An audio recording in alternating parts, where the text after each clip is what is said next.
with Harvard being the institution that it is, Doc, Mm-hmm. it represents a lot for a lot of people. It represents so much for America.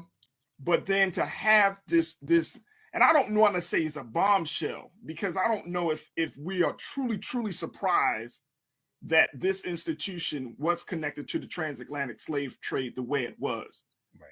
And when we start to look at it, they put out this 134-page report detailing various elements. And I'm looking at the report right now, Doc.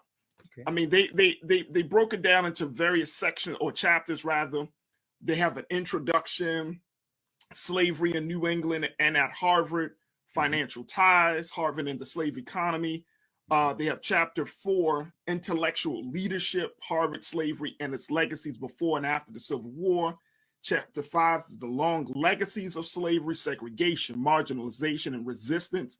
And then they have chapter 6, which is conclusion. And then chapter 7 is recommendations to the president and fellows of Harvard College. And then there's 2 appendices attached to this report. First and foremost, when you heard this announcement from Harvard, what was going through your mind? Were you surprised, or were you like, no, not finally? No, not in the least. Harvard had to get in the game.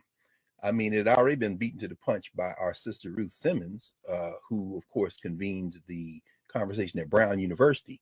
Ruth Simmons was the first woman of African descent, first person of African descent to be the president of an Ivy League school when she took over Brown University some years ago.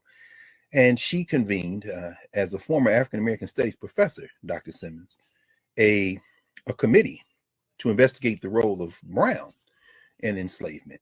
And of course, she retired from Brown to great fanfare, and then decided to return to the South. She's from Louisiana, and she is just now retiring from being the president of Prairie View A&M. So Dr. Simmons kind of pointed the way to this. And as they mentioned in the report, in the recommendations phase, section 7, they note her. And they also note some other places. Princeton Theological Seminary, which is created a $27.6 million reparative endowment. Brown pledged $10 million. 10 was raised by private donors, and $8 million from the Brown Corporation. And we know that, I'll quote Scott Galloway, professor at NYU, who calls these Ivy League schools and others who are Ivy adjacents, the Stanfords, the Universities of Chicago, basically the NYUs. They're basically hedge funds who admit the children of the donors and a few other exceptional Negroes and others and burnish their brands. So Harvard was a little bit behind the curve. Georgetown had raised some money, and they're talking about descendants of those who were enslaved. They mentioned the University of Glasgow, in fact, in the Harvard report. So Harvard, of course, is Harvard, which means, we can't let these other schools outdo us. So they are going to set aside $100 million in an endowed fund to basically engage in forms of, I don't know, they don't call it reparations. They wouldn't be that silly. That would get them on the hook. I'm sure their lawyers workshopped every line in what they wrote. But, in the case of Brown, they put together some money for K-12 students in Providence, Rhode Island. They engaged in loan forgiveness for students, fellowships in terms of slavery studies. In terms of Harvard, and I know we're going to talk about this in a minute, finally. Harvard created some recommendations that, if nothing else, will burnish the Harvard reputation. So no, I'm not surprised at all. And anybody wants to read about the role of enslavement in the Ivy League, get Craig Stephen Wilder's book, Professor Wilder's book, Ebony and Ivy, where he basically traces the impact of enslavement and the creation of the Ivy League schools, all of them. So you can just get it in one book. So no, I wasn't surprised at Harvard at all. Would you recommend that people take a look at this report, this 134-page report? Absolutely. I think it's a masterpiece of forensic science. I mean, I love it. I mean, I was telling Joel and you before we came on, I mean, I've kind of been laughing. There have been a couple of moments I laughed out loud. Not at the tragedy of enslavement, of course, because we, of course, are victims of that, ongoing victims in the afterlife, but laughing at the kind of aggrandizement of Harvard's resources. Sven Burkett, who has written a number of studies talking about enslavement, he's got a book called Empire of Cotton. As it is noted, Burkett and his students, including undergraduate students, have been tracing some of this stuff for a very long time. And now, you know, in the wake of the reckoning of 2020, so-called, and of course, President Bacow in 2019 called this piece together, you know, Burkett plays a valuable role. And there's some top-notch scholars involved in the committee that was pulled together. Tamiko Brown-Nagin, who we've talked about before, you know, Professor Nagin at the dean of the Radcliffe Institute, professor of law at Harvard, who just wrote a great book on Constance Baker Motley, Evelyn Hammonds, Annette Gordon-Reed. I mean, there are a number of people, but again, reinforcing the Harvard brand. I started to say Howard, but we'll talk about that in a minute. Right. Little Sisters of the Poor Benefits Association, that is recommendation number 3, I think it is. Building partnerships is what they call it. But we'll talk about that with HBCUs. Right. So, folks, I would advise folks that are watching today, if you want to get a copy of the report, you can download it for free at legacyofslavery.harvard.edu /report. legacyofslavery.harvard.edu /report. And you can read the report for those who are interested, those who would like to see what Harvard has to say about their involvement with slavery. This is an opportunity for you to see it. Dr. Carr, when we look at this, $100 million, and my first thought was, well, where did they get this number from? First, even before the number, what was the impetus of even creating a committee? And I know you mentioned everybody else was kind of doing it, but do you feel like there was a singular incident that was like, you know what, we need to do this? Or is it just a number of things that happened over the past couple of years? And you know, whether it's George Floyd, the killing of George Floyd, whether it's, you know, all of those things, what do you think really got Harvard saying, okay, enough is enough, we got to say something? Well, Harvard is the brand, as we know. It's not the King's College in New York, which was later renamed Columbia University. It's not any of the others. It's not Yale. It's Harvard. Harvard is the American Oxford, the American Cambridge, the American University of Berlin. It is the brand by which all other universities are measured. So $100 million is a lot more than 27.6. $100 million is more than 10. In other words, the number, I'm not going to say it's arbitrary, but it's a nice round number that it adds a zero to anybody else. You know, right. You know, and it's big. It sounds substantial and significant. No question. And just like Mackenzie Scott, who has given away millions in unrestricted funds in terms of philanthropic efforts to historically Black colleges, tribal colleges, and other institutions, the money on her Amazon stock has made that money back that she gave away and more since she's been giving it away. Harvard's not going to miss $100 million, and it's an endowment. It's not direct investment. It's not like they're saying, okay, we're going to give $10 million to 10 different HBCUs to do what you want. No, it's not. No, it's not that. It's not like they're saying we're going to endow several K-12 institutions and you can do what you want with the money. In other words, it's not a form of reparations. It's really the money's not really going anywhere in terms of, you know, Harvard is going to, and for some of that money, I'm sure, pay itself. And you know, they're offering, among other things, the possibility of exchange programs with Harvard faculty and HBCU faculty. Now, maybe they're going to pay the HBCU faculty salaries when they come work at Harvard. But of course, that would mean that the HBCUs would have to pay the Harvard salaries, which would actually hurt the HBCUs. Anyway, I'm not sure how that's going to work. But the point is that that $100 million is not being given away. To quote the line from the Jimmy Stewart film, It's a Wonderful Life, Potter's not selling, Potter's buying. But at any rate, so that they're burnishing their reputation. Now, is it better to have this money than not set aside? Of course, it's better to have this money set aside. But I'm not surprised at all. In fact, when the opening at the beginning of chapter 1, the first line in the report said Harvard's motto, Veritas, which means truth, of course, inscribed on gates, doorways, and sculptures all over campus, demands of us truth. And as you know, brothers, as it is said to have been said to Pontius Pilate, when Pontius Pilate said, "What is the truth?" and would not stay for an answer. So when you read the report, the truth of the matter is a great deal of it is big up in Harvard. It's big up. In fact, when I first saw the story break and downloaded the report, I went looking for the things about Harvard that I expected Harvard to lift up. Who are the exceptional Negroes that it is let in? So I went looking for the HBCU folk. The Du Bois is in there, of course. Eva Beatrice Dykes, a lot of people don't know her. She was at Oakwood College. She came out of DC, went to Dunbar High School, went to Howard, came to Harvard. They said, we don't count the Howard degree. You got to take a Harvard degree. They talk about that in there. Richard T. Greener, who was the dean of Howard's Law School, was a graduate of Harvard University. He's in there. But what I'm looking for, and then I started reading the footnotes. And as I read the footnotes, what I noticed, take Eva Dykes, for example. I'm looking at Eva Beatrice Dykes, who was the first woman of African descent to qualify for a PhD, complete the requirements for a PhD in history. One of 3 Black women who graduated PhDs the year she graduated. And I'm looking at the footnotes, and what I see accessed is the Radcliffe archives for the things they have in their archives of Eva Dykes. So that's cool. But what I didn't see were the books written by Black scholars, including a cat at Oakwood for years, talking about Eva Dykes. I'm like, how did Harvard evade the opportunity to quote Black scholars writing at Black institutions about somebody they're saying was a person who suffered racism at the place that, well, I tell you, chef's kiss. So yeah, you gotta read it, man. Forensic science.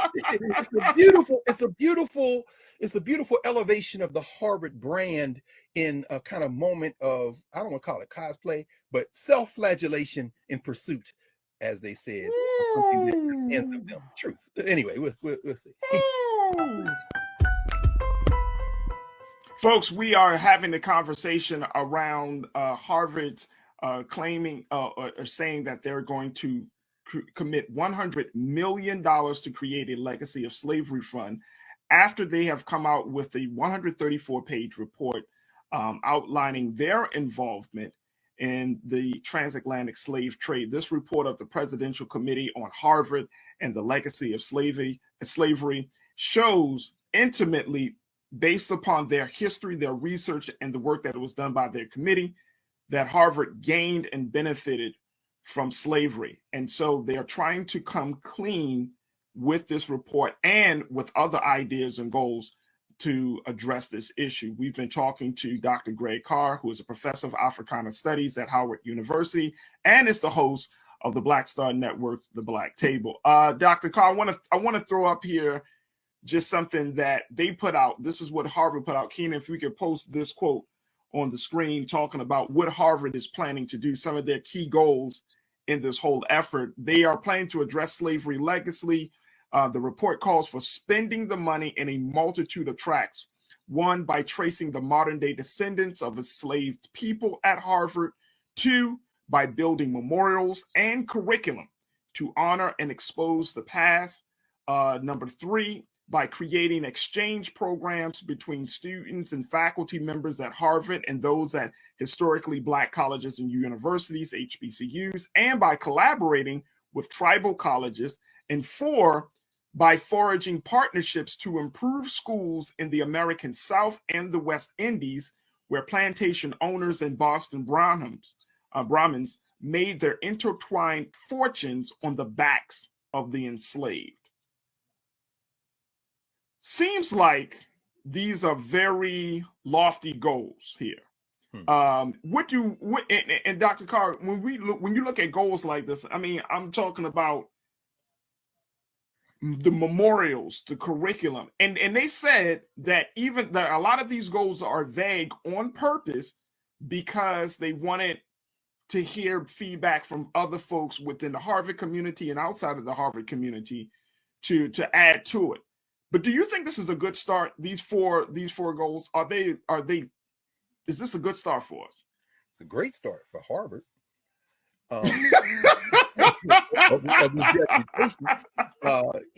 don't think anybody should be applauded for confessing to a crime. Right, and that's fact. So I'm always wary when we celebrate having been abused when an abuser says I did it. That doesn't really change the relationship. Mm. And in reading through the recommendations, I understand they were intentionally vague. The direct descendants, I love this one. Let me read it again. It says, we further recommend that in recognition of its lineage, the university engage with these descendants through dialogue, programming, information sharing, relationship building, and educational support. Through such efforts, these descendants can recover their histories, blah, blah, blah. The last one there, educational support. So you're giving scholarships?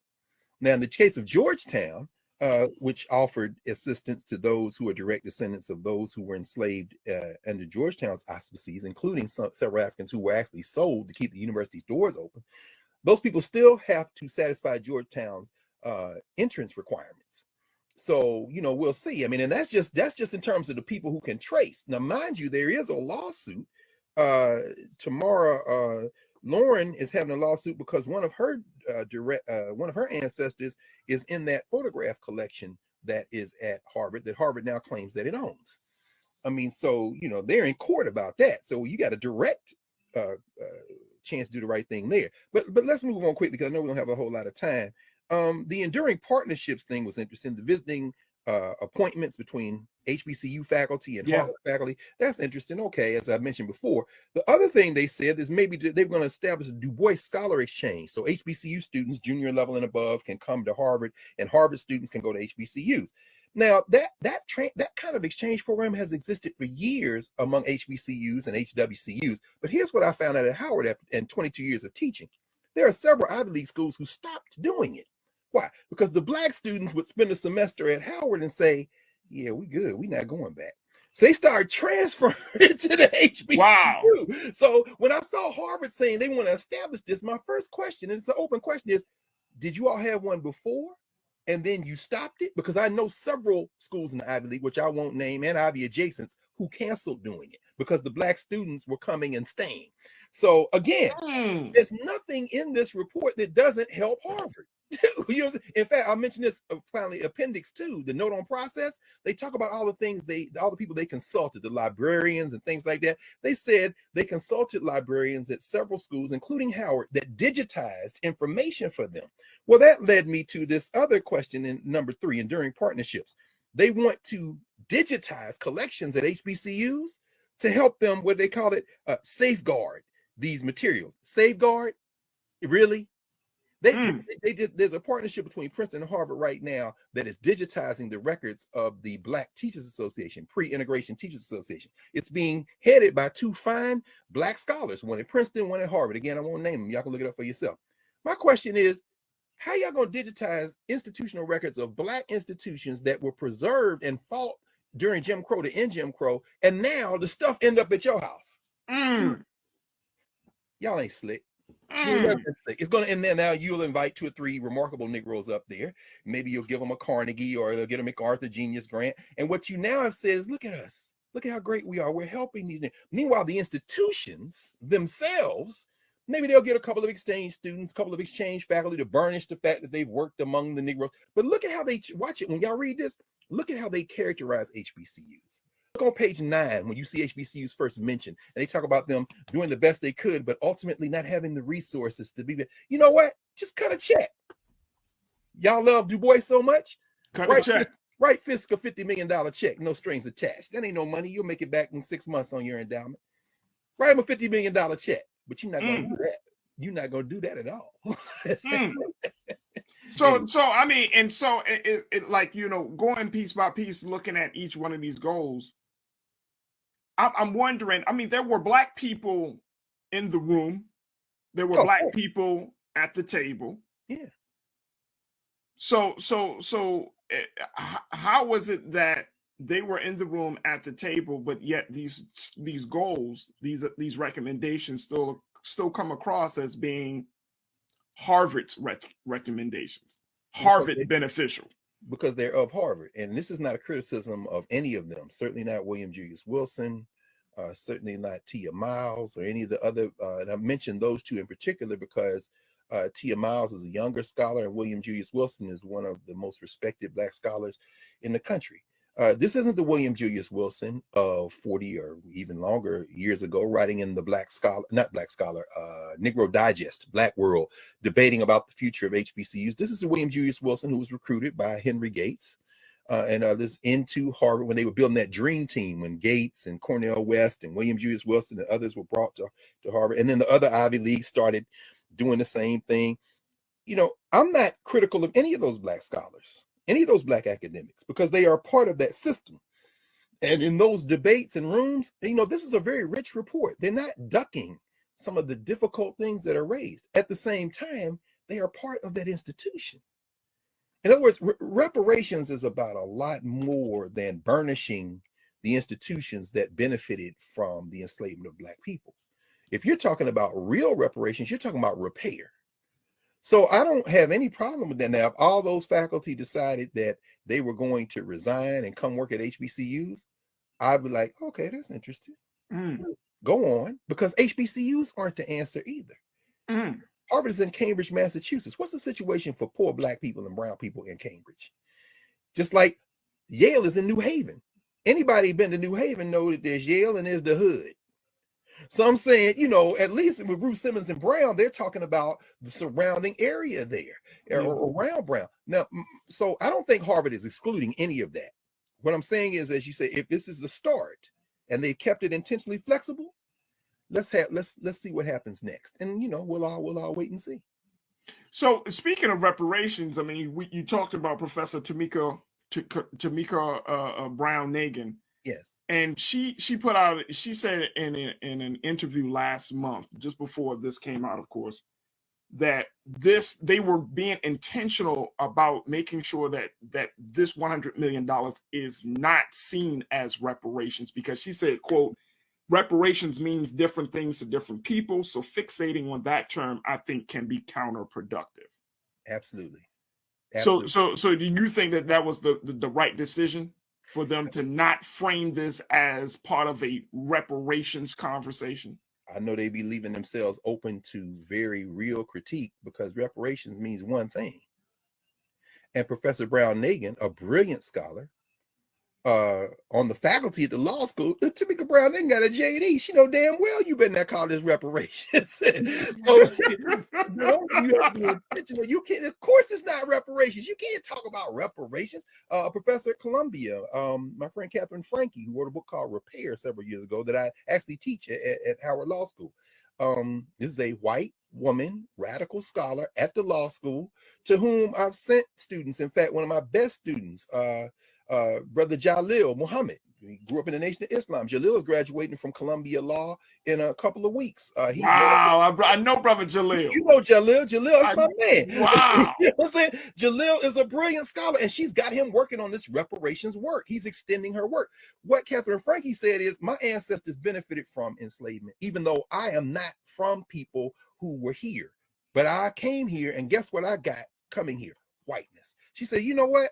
I think there should be perhaps a wealth transfer tax, and that money be put in a common fund. You can have community land trust, you can have education, you can have all. She writes about this in her book Repair. Harvard not talking about that. And Professor Brown-Nagin knows good and well they're not talking about that. So of course now when she says we shouldn't get fixated on it, I suspect that part of the reason that you don't want to get fixated on it is because that will require more of that institution than you are willing to call it your home. And when you read this report and you look at the history of Ewart Grenier, for example, who founded the African American States program at Harvard, whose daughter Lonnie, of course, we know, the jurist, and who Bill Clinton sold out. When you look at all these things in that report, when you look at William Hastie, Charles Hamilton Houston, the people who Harvard produced, Eva Dykes, W.B. Du Bois, most of them, many of them in that group came out of HBCUs. Now, there's going to be a wealth transfer to HBCUs to train more students. That would look more like reparations, because you benefited from HBCU faculty. In fact, they say it in the report. These HBCU undergrads you sent to us burnished our reputation, even though from 1898 to 1940, there were about 60 Black people in the Harvard student body at Harvard College. So the Negroes you did send here were superstars. And the Negroes who are there now are superstars and want to continue to shine in a firmament that they would not want to diminish by continuing to hold it to account in a way that might cost them their jobs. So I don't have no critique of them. They want to stay working on John Harvard's. I started calling it John Harvard's plan. Right.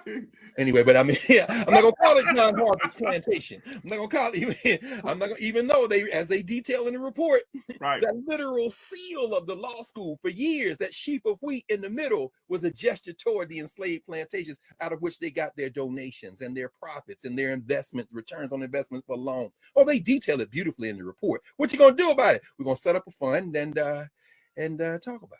That's and see, Doc, and Dr. Carr, that's what I was thinking. I was like, I'm still not hearing. Give me the substance. You know what I'm saying? I feel like we're getting the appetizer, but we're not at the main course right now. And I'm thinking to myself, like, you know, like when you're talking about reparations, I know part of the conversation has been on education in terms of, okay, the descendants of enslaved people should be going to certain Ivy League schools like Harvard, Yale, free of charge. Mm-hmm. Or better yet, going to HBCUs and other schools with some of that Harvard money. That would be reparations. Wow. See, but how's it repaired when you basically, in fact, the last thing they write in the conclusion is much remains to be done as we seek to live up to our highest ideals. But by undertaking these endeavors in good faith and with a commitment to meaningful action, the university imbues Veritas with new meaning and renews its commitment to excellence. Wait a minute, is that the same commitment to excellence you had when them enslaved Africans was working on the? Come on. So what you talking about? No. And and Dr. Carr, explain this to me, because you've been in academia for years. You understand the dynamics, you understand the power players, you understand how everything works out. Sure. Some of it. What you say some of it, but when we look at this situation, I mean, like, HBCUs are struggling. HBCUs in this country are struggling. They're still trying to make ends meet, right? Whether you're talking about Morgan, Howard, any HBCU, they're struggling. We're still petitioning. I'm gonna use that term lightly. The government for more assistance. Yes. But then you have institutions like Harvard, like Columbia, like Yale. Harvard has an endowment. Check this out, folks, of $53 billion. Wait, what? Never slaying. 53 billion, baby. $53 billion. Wait a minute, how much is a billion? A billion is how many million? A billion is 1,000 million, right? Right. If you set aside 100 million, you set aside 1/10 of a billion, and you got 53. Man, they're gonna make their money back by the time the show is over. 50, or by the time the show is over. And they didn't even give it out. It's an endowment, meaning what? We are setting it aside and keeping control of it. Come on, y'all. That's what I'm saying. So I mean, I feel like there needs to be. I mean, the gap of inequality between HBCUs and the little money that HBCUs are getting versus these larger institutions. And I'm thinking to myself, it can't be that difficult to come up with a strategy or way to bring some real equity in it. And I always say this, Dr. Carr, and I've been saying this, please correct me if I'm wrong. Dr. King said, "Is always the right is never the wrong time to do the right thing." No question. And so it's like at this point, that's right. At this point, I'm convinced that you just don't have the will. You really just don't have the will to do the right thing. Right. So I mean, like I hear what Harvard is saying, and I think, hell, any institution, any business or corporation, I think they all gain. If you're talking about Ford Motor Company, you talk whatever industry, they have all benefited from the transatlantic slave trade. They have all benefited on the backs of our people. But at this point, the admission is that's nothing to me. No. What are you going to do about it? Yeah. Substantially. I don't have any real criticism of Harvard because I don't have any expectations of Harvard. See, this is the thing. I mean, the idea is that we have these expectations. And so when you talk about the endowment, Howard is the closest HBCU to $1 billion endowment. It's just south of $1 billion. It's now in the high 800s. There's no other HBCU that's close. Spelman, I think, is second. They may be over the $300 million mark. But there aren't 10 HBCUs among the 103 or 4 or 5. And shout out to Morris Brown for reacquiring accreditation in the AUC, there aren't even 10 that have $100 million or more. And Harvard's sitting on 53 plus and making money every day with investments that speak to their participation in predatory lending, capitalism, this kind of thing. And in the report, they talk about the challenges Black students and others have made to how they invest their money. But, you know, again, I don't have any criticism. I'm glad that this report came out. I think it sets a model and a template for this, for how to understand how higher education works at that level. Yeah. But I do think, though, finally, Faraji, that our challenge, and you've covered this extensively, brother, in the culture over the time that you've been on the air, it involves the least of these: forgiving student debt, lowering tuition costs, addressing K-12. And what Harvard has said in this report is we want to help with all of those things by sourcing our Harvard scholars that have analyzed this material. And yeah, okay, so you're going to burnish yourself for writing new reports on K-12 education and interface with school districts. You're going to do that for free now, right? Okay, or better yet, you're going to go in these school districts with your brilliant analysis of the Harvard School, Graduate School of Education, and you're going to help them acquire the similar type of brilliant analysis, and then you're going to get out of their way, right? You're going to show up without the Harvard brand, right? Hell no, you're not going to do that because you want credit for it. And as you said, I mean, one thing about virtue signaling is key. It's got to be Harvard that does this. So yeah, nah. So I guess that leads us to the next question. I mean, since you don't have any expectations, should we even have a discussion about accountability, holding them accountable? Yeah. I mean, that's recommendation number 7, ensure institutional accountability. Dr. Carr, you a trip, brother. No, they are, man, but this is what I love. They say they're going to set up an accountability institutional apparatus. You can't do that. Sure you can. No, you can't, Dr. Carr. Look, it's like, hey, Doc. Hey, Doc, hey, look, brother. It's like when the police department. Exactly. When the police department has, and we're going to talk about this today on the show. The police department whipping our ass, right? Faraji, and then be like, we're going to have our internal affairs investigate. Yes, sir. You are a national treasure, brother. That's when you put it. You put it exact. That is the perfect analogy, brother. Like, how you going to investigate yourself, brother? Well, or maybe you wait 20 or 30 years, and you go get the people who wrote The Wire, and you make an HBO series on corrupt cops and pay yourself again. Hey, wait a minute! They came back to your hometown to make another show about dirty cops. And get some awards. I mean, we've seen this show before. I mean, I just don't get it. I don't get it. Yes, you do. That is the craziest thing in the world. I don't get it. How do you investigate yourself? Brother. And then you like, it's like the conversation I think we had on Brother Roland's show, just in terms of these companies that say they want to give some money for racial justice. And then, or they give themselves, they like pat themselves on the back. No question. And it's like, that is counterproductive to what we're trying to do, to the progress we're talking about here. You can't investigate yourself. So, I mean, and I'm saying, is there, and please pardon, let me know if I don't know, because I really don't know, Doc.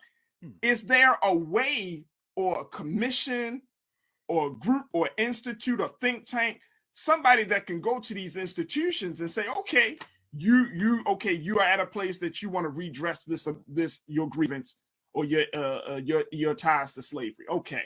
Yeah. We're going as outside independent group of individual scholars and researchers and historians, we're going to hold you accountable. And if you don't live up to our standards of accountability, then you owe us. Yeah. Is there? Absolutely. In the appendix 2, you'll see, for example, the consultancies they engaged in.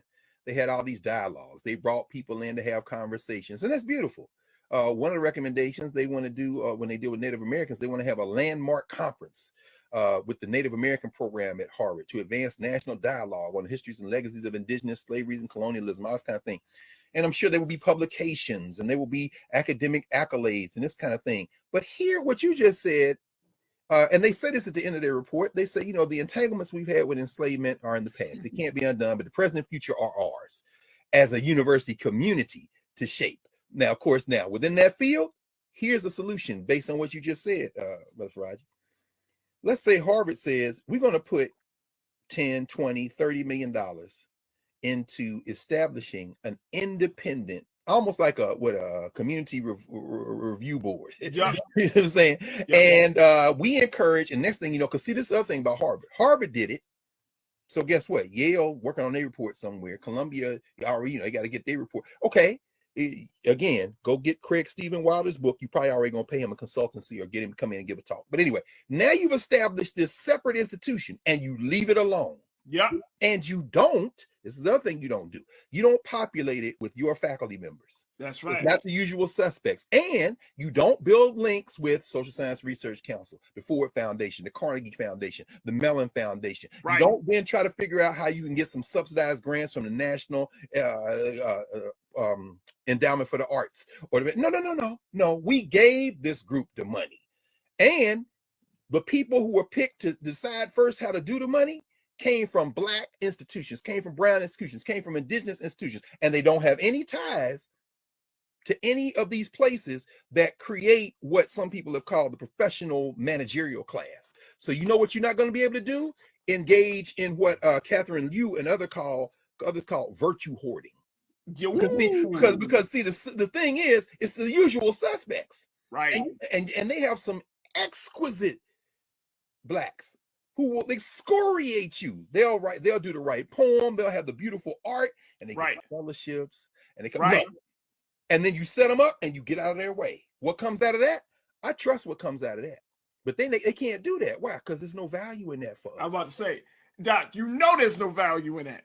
They can't gain and benefit, can't control. Now here's my final point, Doc, and I'm so grateful that you spent some time with us today.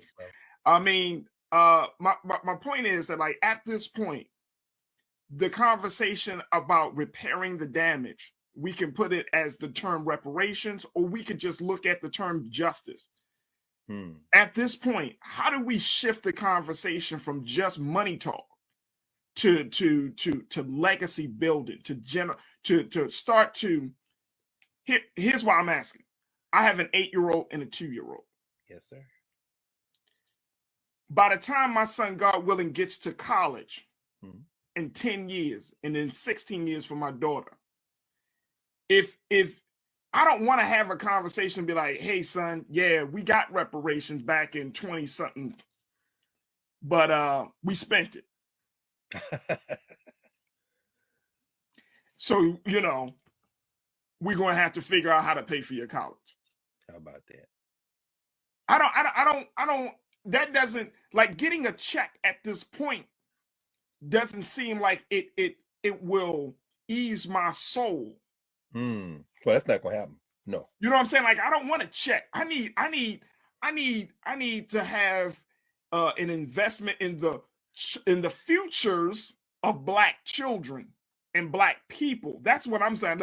When we talk about the stock and all of that, what is the futures of Black children and Black people in this country? Because that's the only investment. Like, I don't need a check. Like, I work and all of that. So I'm trying to figure out what is going to be the future of the children. So that way they don't have to carry this burden 15, 20 years from now. And my children come up to their dad, what you know, Dad, man, it's college is crazy, Dad. Like, it's very expensive. I thought y'all talked about that 10, 15 years ago. We did, son, but a lot of Black people just wanted to check. How about that? Yeah, that's tough, Raji. I think, and Frankie writes about this in her book, Repair. Wealth transfer, first of all, public dollars are our dollars. We pay taxes. And so policy making in terms of how to spend public dollars, if Harvard wants to make a dent, and I'm not saying they won't, again, I'm saying this is an opportunity. Use Harvard's clout, use the number of Harvard graduates who are in public policy making at the state, federal, and local levels to engage in resource investment in these communities that are suffering. Use your cultural capital, the one you burnish so much, to intervene there. Now, when you're talking about self-repair, of course, we can't look outside for that. And so we're having a conversation in the Black Star Network in part because, Brother Roland and all of us, are saying, let us support our own. This becomes a threat to the hierarchy because while we're having this conversation, I'm sure this Harvard report is going to be discussed on white-facing media, and they're going to have some experts in there, and they're going to blah, blah, blah, and it's going to be a very different conversation. Why? Because it's burnishing those places. I'm not against the check. I think everybody should get a check, but I also think that can't be the objective, as you said. What we need to engage in terms of reparations transcends even the United States of America. If you're going to reimagine the country we live in and the world we live in, it's going to require a different look at the way we even think about each other. And I do not see that in the Harvard report, nor would I expect to see it in the Harvard report. No. Harvard's going to remain Harvard. Right. You see. And hey, be Harvard. But my question is, what's Tuskegee going to do? What's the legislature going to do in Louisiana for Southern and Grambling? What are we talking about with Alabama A&M and Alabama State? And more importantly, the K-12 schools. More importantly, everything from basic needs like food, shelter, housing, and that's policy making. You want to impress Harvard? Get some of them presidents and senators and some people to act right. Right. And we'll hand and on the ground and give us the resources. I think that's the kind of thing we have to do. Yeah, I mean, at this point, Doc, I'm like, I want it all. Yeah, I want the money. I want land. I want educational equity. I want it all. Because now it's becoming more and more insulting and a slap in the face of us. Like, you got all these institutions that recognize that they have gained and benefited from slavery. Therefore, they've gained and benefited from our ignorance up to this present day. Yes. You can say that. You can, oh, yes. No, I want it all. Yes. I want, and there should be no compromise because the United States government, these institutions, corporations, they have made us and conditioned us to believe that we were gaining something, and we're in some cases, some of the worse than we were 50, 60, 70 years ago. Of course. But so I want it all. I don't want no compromise. It's like, nah, bro, we can get a check. Well, I mean, let's get an acre of land for each family. You know what I'm saying? Let's make sure our children go to school for free. Like, I want it all. Yes. Well, that's tough, Roger, because I think what that requires then is a facing that we're not going to get that by behaving the way we've been behaving. The only way we made progress in any moment in world history is when the people who are being taken advantage of say, that's it, you're not taking advantage of me anymore. So when you say that, of course, I think about the fact that again, Martin Luther King is evoked. Went to school at Boston University, had to come out of Morehouse and Crozier Theological Seminary, right there in the area. And Dr. King, of course, when he's critiquing militarism and materialism, when he is critiquing this whole structure that the society is based on, what you're talking about can be done, but it can't be done as long as we're asking. We have to turn away. One of the reasons Harvard almost has to write a report like this, and the other schools have to do it, is because people are increasingly turning away from those institutions. Yeah, as well they should. Yeah. So it's like, wait. Look. We understand. People are like, I'm not, but damn about Harvard. Ask yourself this: why was Nas a fellow at Harvard? Why did he receive the Du Bois medal? Why is there a hip hop archive at Harvard? Why? Because those young people from the Caribbean and from Black and brown communities in New York and everywhere else stood on their own ground, made their own culture without asking permission for anybody. It became so important that these places that want to be prestigious had to associate themselves with it. That's how you get reparations. You build your own. What Elijah Muhammad say? Accept your own and be yourself. Your own, be yourself. Watch how quick we get reparations when we decide we're gonna reserve our labor. We're not running up and down the football field for University of Alabama anymore. We're gonna go play at Tuskegee. Oh, we've got to investigate the yeah. It ain't gonna be enough yet. You understand? Folks, Black Star Network is here. Oh, no punches. I'm real revolutionary right now. Support this man, Black Media. He makes sure that our stories are told. Thank you for being the voice of Black America, Roland. Stay black. I love y'all. All momentum we have now We have to keep this going. The video looks phenomenal. See, there's a difference between Black Star Network and Black-owned media and something like CNN. You can't be Black-owned media and be scared. It's time to be smart. Bring your eyeballs home. You dig?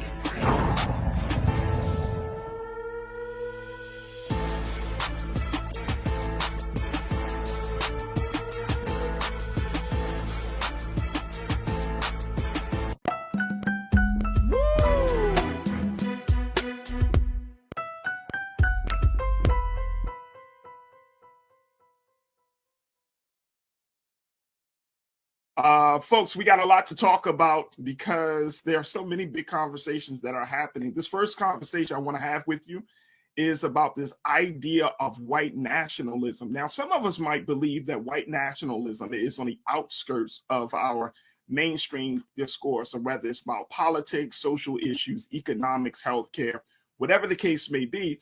We have been conditioned to believe that white nationalism is out there and we are over here. But I want to share with you folks, white nationalism is right here, here, here. It's all around us. The thing is being able to differentiate and to make the judgment on what you're hearing as being nationalist, white supremacist language and what you're hearing from someone that just might have their views. And this is one of the big things that we wanted to talk about today, because there is a growing number of people, not just random people, not just any old Joe or any old Jane, or no. There's a growing number of people in power that are espousing white nationalist, white supremacist thought. And they're doing it on major platforms. Now, some of you might say, oh, President Donald Trump, he's one of the big ones. Yes, he is. But then there are others who may not, who unlike the president, are always in the mainstream. One of them being Tucker Carlson. Yeah. One of them being Sean Hannity. Yeah. And so many other people, including even those that work in our government. And so we wanted to talk about this growing trend, how white nationalism is really has become very, very mainstream in this day and time. I am joined by my brother. I'm always happy to have him. Gives us great insight. He is a diversity, inclusion, and equity specialist, and he's joining us for this conversation. One of our culture crew members, Brother Shinedu Wakwafor. Shinedu, thank you so much, brother, for joining us. How are you today? Thank you for having me, Faraji. I'm glad to be here and happy belated. Thank you, brother. Thank you. Let's talk a little bit about what is going on right now with this larger idea of white nationalism, because people don't think that it's actually so ingrained in our society and in our, lexicon, the national lexicon of policy, of social issues, of culture issues, all of those things. People tend to believe, oh man, it's not here. Especially, I live in an urban area. White nationals live in the rural woods, in the woods of West Virginia. Or they live in Pennsylvania. They're not coming to Chicago. They're not in Los Angeles. They're not in Detroit or Baltimore. No. But the thought, and the thing is, Shinedu, you know this and I know this, it's not KKK like we've seen in the early part of the 1900s.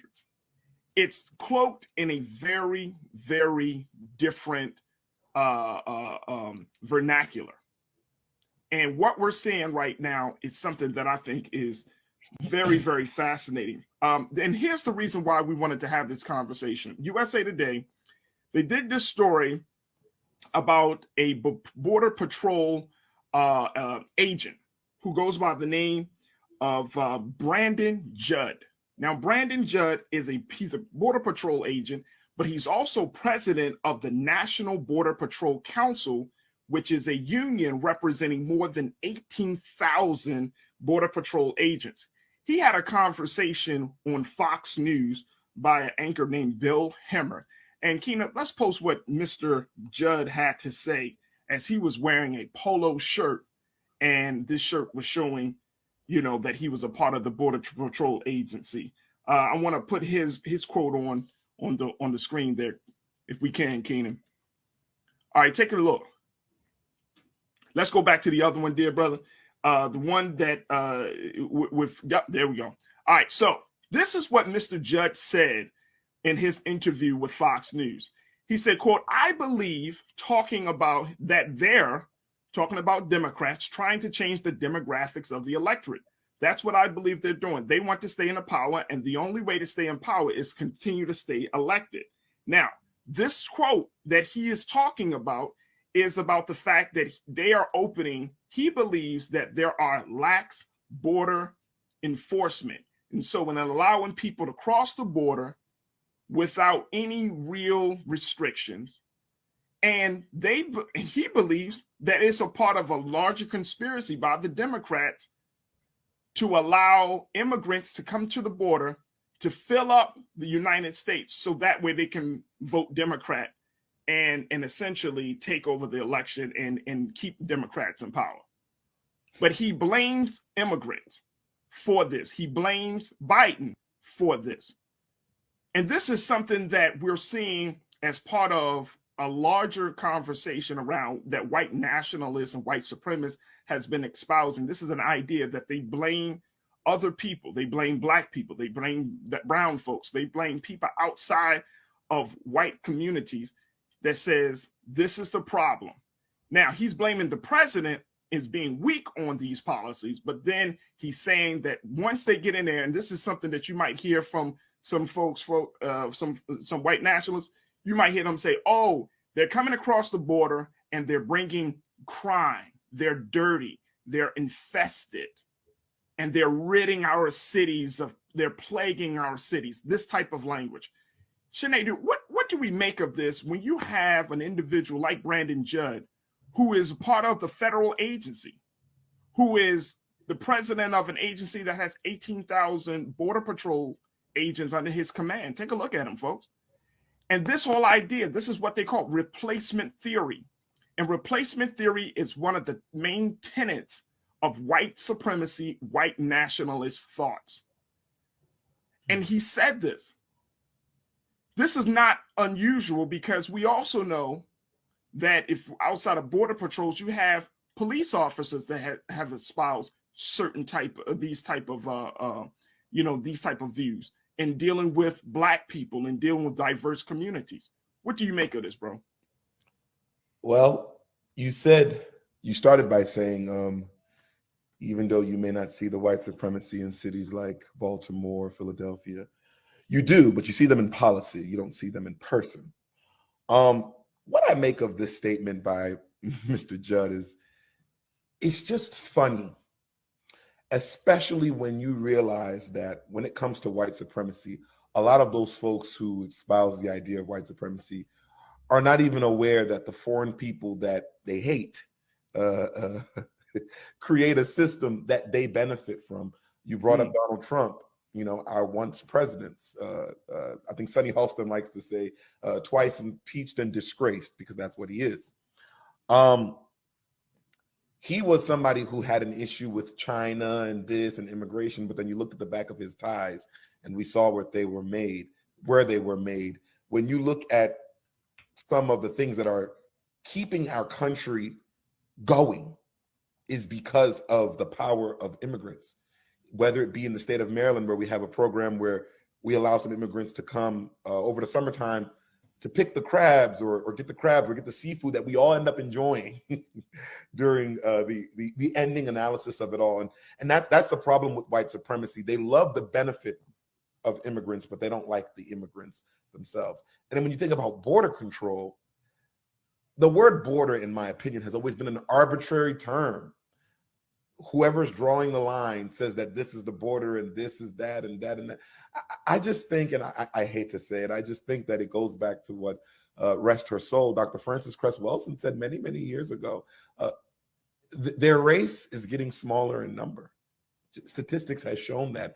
And I think this hysteria with the white race, thinking that it's the black people, the brown people coming to attack them. See, when you're guilty, you think the other folk are going to do to you what you tried to do to them, and that's never been the case. And it's this fear of annihilation. It's just been proven. It's the fear that their race, their time, not only in power, but their time on top is just coming to an end. Which, when you look at the statistical data that says that I think by 2040 or 2050, that white folks in this country will be a minority. They don't know what to do. So we're in this unique position. You started off your remarks, Sinead, saying it's not on the outskirts, it's not on the fringe, it's right there, right? It's like cloaked in political rhetoric. And I agree with you in that regard, because the dog whistles, the euphemisms that's often used, right? Whether we're talking about from Donald Trump, whether we're talking about from Marjorie Taylor Greene, right? I mean, here's a woman that recently spoke at a white supremacist convention, give the whole speech, right? And then there are people are like, well, and she tries to defend, like, you know, I'm a representative, I'm working for Congress, blah, blah, blah. And it's like, if you were a representative of the American people, why would you align yourself being on the agenda, you know, getting time to speak to that group, knowing that optics, the power of optics, right? Knowing that. So you did that because that's how you really believe. And two, you don't care about the power of optics. You're just like, hey, this is what I am. And you know the old saying that if somebody shows you who they are, and I think Dr. Maya Angelou said it, if somebody shows you who they are, believe them. And it's like we're still in a space of denial, Sinead, about believing that somebody can actually think like that, whether you're talking about Trump or anything. These are more of the vocal ones, right? But when you have a person like a Brandon Judd who is working behind the scenes, we don't know who the Border Patrol Union president is.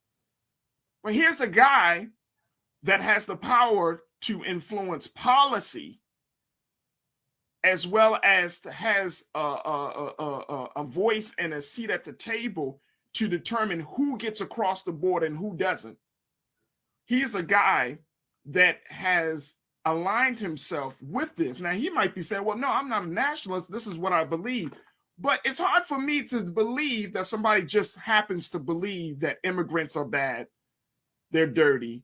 They're the reason why the Democrats want them in, because they want to get power. It's hard for me to believe all of that just on your own. And then you go on to one of the most biased networks, such as Fox News, espouse these views, and it's not like challenged. It's not like, it's like, okay, great. You fall in line with it. I think there's a real concern that we should all have, that there are people in this government who claim one thing and then they do another. And I'm wondering, Sinead, if it's really about, I mean, there's no way in the world that you wouldn't know that, like a Josh Hawley or Ted Cruz or any of these people, right, that you didn't know what their views were. I didn't know. That's hard for me to believe, bro. They all know. And we see this with every Trumper who got fired, who comes out with a book now and is pretending that he's a menace. But it wasn't a problem when he was being menacing and they were there and being complicit. They all know. And it's unfortunate that it's this game of pretentiousness. And it's also a game of, when you mentioned Donald Trump, I thought long and hard to ask myself, is he just a part of some quote unquote great conspiracy of white supremacy? No, it's a little bit more senile than that. It's actually very good for business for these folk.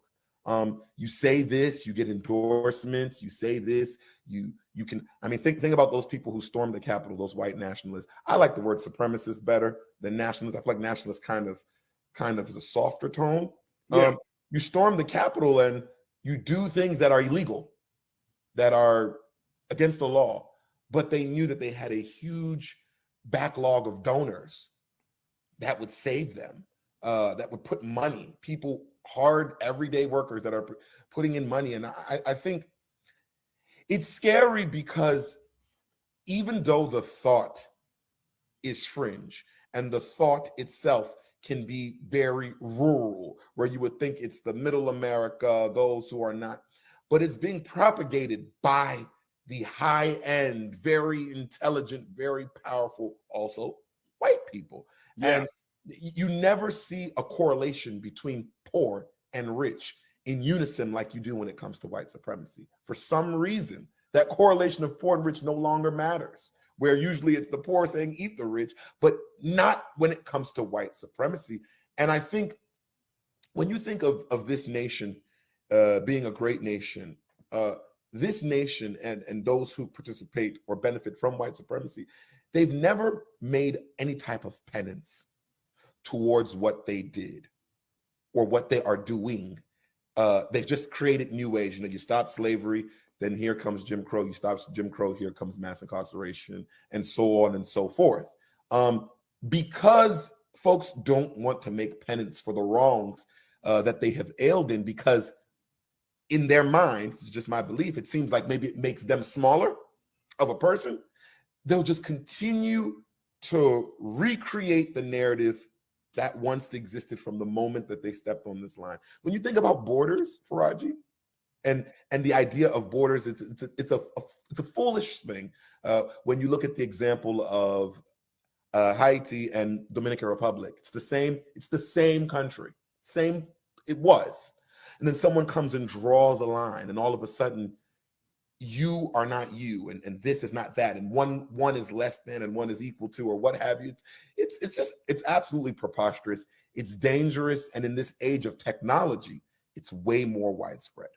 Let me just say this as we kind of wrap up this conversation, and I want to, you know, and we can't get everything all in the few minutes that we do have, but I wanted to bring this into the discussion, because I went to do a little research and say, okay, let me find some modern references to what we're seeing, because there's this growing trend. And folks, that's really one of the big reasons why I wanted to have this conversation, especially with my brother Sinedu, is because I wanted us to not think that this is some obscure or we're just totally oblivious to this. You and I have to be able to have the power of discernment to understand what's being said. We get so much information running across our minds, you know, that we're scrolling through, that we're taking in each and every day. And so language is so important. That's why we have to be very, very intentional about the language we use to describe the circumstances that we are either seeing or experiencing. But let me just share with you this piece that I read from an article from called "How White Supremacy Returned to the Mainstream Politics," and this is by an author by the name of Simon Clark. Keenan, let's post his quote on there very quickly. This is what Mr. Clark said. Check this out, folks.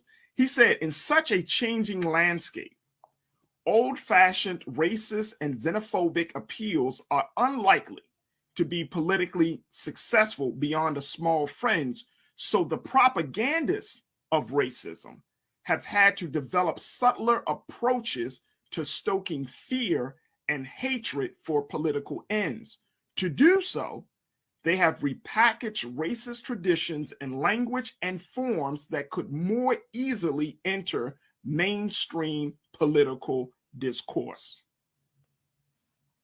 Mr. Clark is a white man saying this, and I got this from the you can go and check this out. It's a fascinating article. It's from AmericanProgress.org, and this is based on a report that was done by American Progress to identify and calling out white nationalist ideas and that are infiltrating U.S. political discourse. Folks, look at that. Look at this.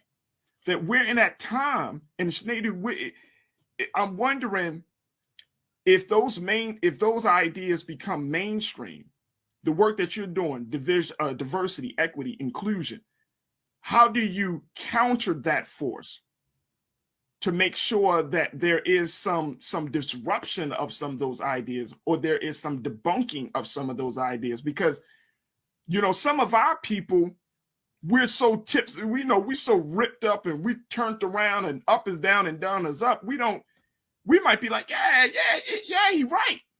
He right. It's the immigrants' fault. Yeah, he right. He right. It's this group's fault or that group's fault. So how based upon the work that you're doing, how do you counter that type of propaganda? Oh man, it's almost a sad response that I'm going to give you. There's almost an impossibility. It's almost an impossibility simply because when you think about diversity, equity, and inclusion, if you're doing it correctly, one of the main tenets in bringing in like a diverse workforce is dismantling white supremacy. It is at the top of everything, and that becomes difficult because sometimes if you're dismantling a house that you're living in, where do you then go? When this system is so intertwined to the everyday lifestyle that sometimes it's easier to pick through little pieces slowly but surely to hopefully one day get to the bigger overarching thing that, hey, we got to dismantle white supremacy. But it's very difficult. And actually, I go to trainings with other colleagues in the space, and that's the number one thing and that people ask, that how do we fix maybe this small thing here if it's emanating from a bigger thing of white men in particular and their beliefs, and how that in theory is the building block of all systems in this country. No one really has an answer, but that doesn't mean that we stop working. It has to be a continuous fight that even after you win, you even fight harder. Well, we do need to have an answer. I'm serious. We do need to have an answer. There's no way. Here's why. Mm-hmm. We need to have an answer because they have a very concerted. They have a game plan on how to get this message out there, right? Mm-hmm. So they and I'm talking about white nationalists, white supremacists. They know that they can't go through the streets of urban centers of cities across this country, on a horse and dressed like the KKK. So how do? They infiltrate systems. They infiltrate institutions, right? They get on television and they build up their following for their platforms for people to listen. Let me just share this with y'all, folks. Mm-hmm. New York Times, they did this expose on Tucker Carlson over these past couple of days. It's a 3-part series, and they call it White Nationalists. And in that 3-part series that they done, they looked at over about 1,130 shows of Tucker Carlson, of 30 episodes of Tucker Carlson Tonight. And they looked at it, and they determined how many times he has stoked white fear, how many times he has blew the dog whistles and used the euphemisms and espoused those conspiracy theories. I mean, and it's so many times. But guess what? Tucker Carlson has the most profitable and one of the most popular shows on cable news. He's like the #1 guy on cable news, not just Fox. He's making Fox News so much money, and there are literally so many people that are tuned into him. You got to have a game plan to counter that. And so they have a megaphone in him. And so we have to have a megaphone for us, right? Mm. We have to make sure that the platforms that we use, we can't be silly and start to thinking like this is just going to be swept under the rug. This thing is like a wildfire, in my view, Shanadu. These ideas are like a wildfire. Not to say that all white people are going to subscribe to them. I don't believe that. But I do know that if you touch on somebody's dissatisfaction, which we are seeing with white America right now, mm-hmm. If you tap into their dissatisfaction, if you tap into their fear, then you may have a convert to that way of thinking. Mm. And that's the thing. We can't say, well, we'll try to figure it out. No, we better have a game plan. We better have a game plan because they're coming into Congress. They're coming into our state houses. They're making policy for us. They're in those positions that really impact our lives. And I'm not saying this out of fear. I'm saying this out of strategy. They're in these positions that impact every element of life. That's why we see what we see from Florida to Texas, the governors, the talking of the culture wars that we've been discussing.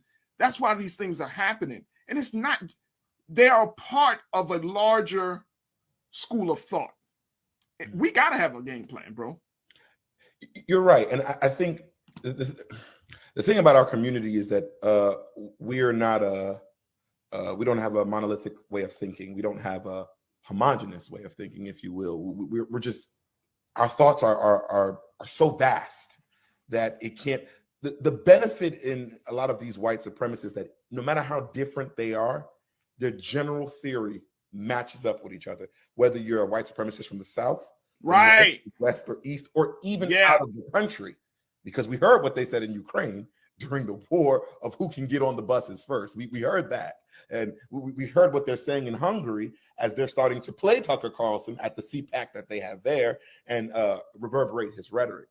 I think what we must do, because at the same time, there is a benefit of this quote unquote white nationalist, white fear.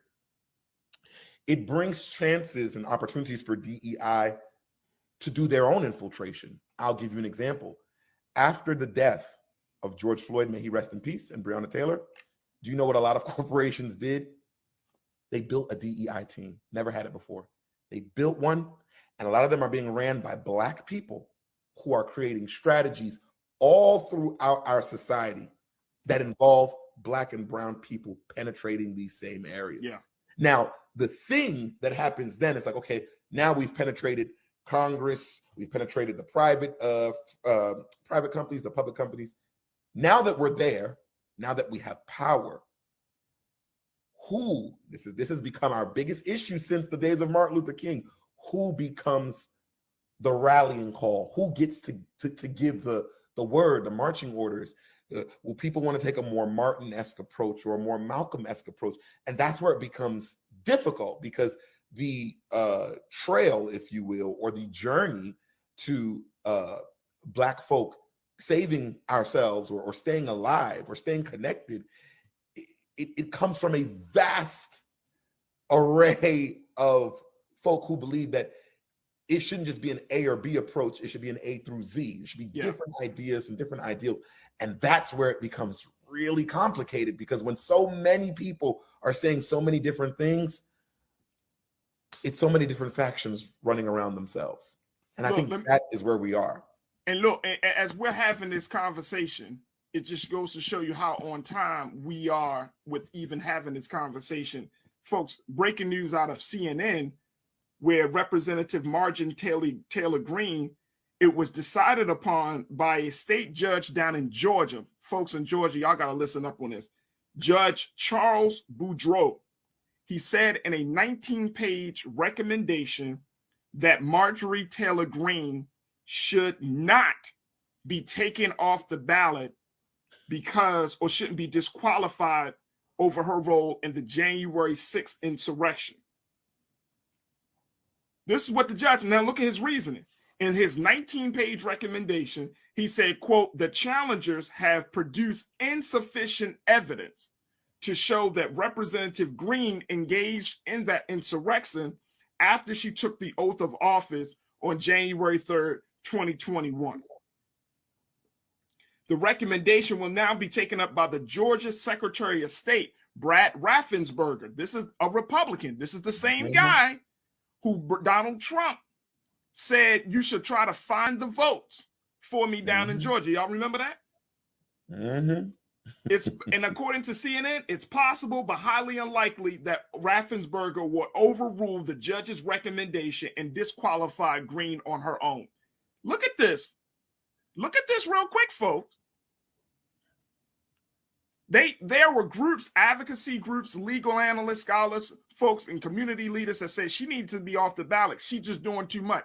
And this judge says she will not be disqualified. She shouldn't be disqualified because she was not engaged. she may not have been engaged, but did she create the winds by which January 6th could take place?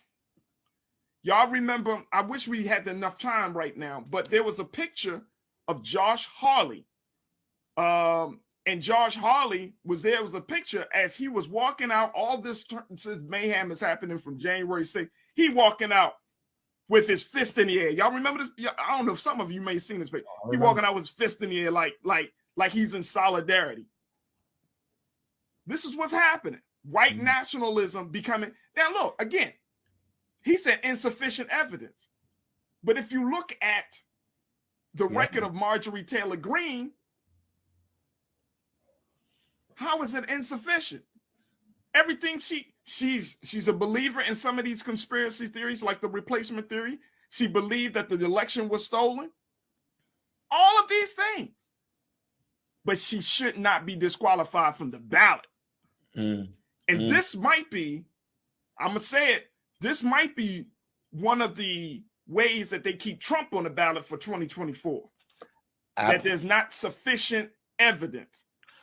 Or because he wasn't, quote unquote, engaged, because there's still a lot of mystery about whether he was engaged in January 6th or not, that he may not be relieved from the ballot. This is the stuff I'm talking about, folks. So I'm saying that because this is the place we're in America, and we have to be very intentional and cognizant, and most importantly, we got to be willing to fight to figure out how we're going to move forward in this country, because these forces are coming at us. If they're judges, if they're council people, if they're state representatives, and if they're presidents, then we got to have a game plan. Faraji, it's interesting that when you were reading that and explaining what has happened, that connection, that continuation, the only thing I could think about was how when Barack Obama was running, how they made it a huge deal that he had any connections with the Honorable Minister Louis Farrakhan and Jeremiah Wright. Right. Where he had to repudiate these two human beings as if they were the bane of existence in this world. And how these two gentlemen have never did a national insurrection, has never led people to say hang the president or nothing of that nature, but just the idea that Barack Obama could be associated in any way with two Black influential leaders could have caused him his presidency. It just shows that at the very end of the day, this white nationalism thing is so powerful that even the white folk, quote unquote, who may seem like they want to help, at the very end of the day, their plan is not Democratic or Republican. It's white, irregardless of anything else. And it's very dangerous. And you're right, Faraji, that is exactly how they would put Trump on. And once it works, this is the thing that we're noticing. Once it works, everybody else does it. You saw it in Florida with the Don't Say Gay bill. Once they got that, all the other states that align in that, like you said, it's a strategy. It really is a strategy. And people don't like hearing this as a solution, but that is why we have to vote. And then after we vote, you hold those people who are elected to represent you the same way you hold your kid that you send to an HBCU to represent your family and represent the culture. You got to do it, because that's the way this game that they're playing, that they wrote back when we were 3/5 of a person, that's how you win this game. Yeah. I'm just looking at some folks, and very quickly as we go to a break, Taylor checked in and said, we don't know what was presented to the judge.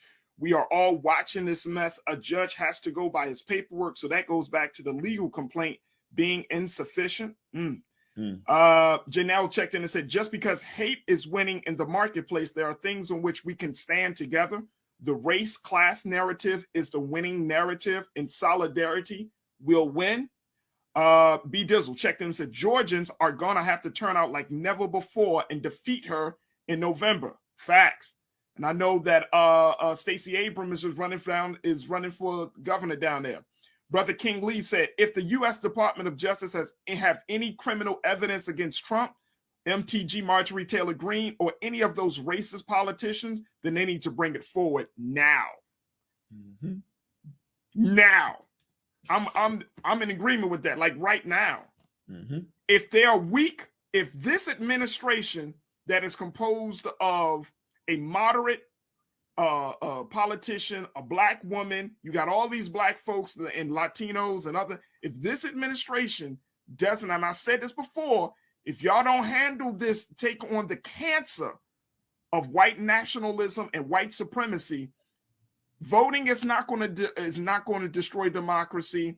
None of that other stuff. That white nationalism is the greatest threat to democracy in this country right now. White supremacy, those ideas, those conspiracy theories, all of those things. That is the great threat facing this country right now.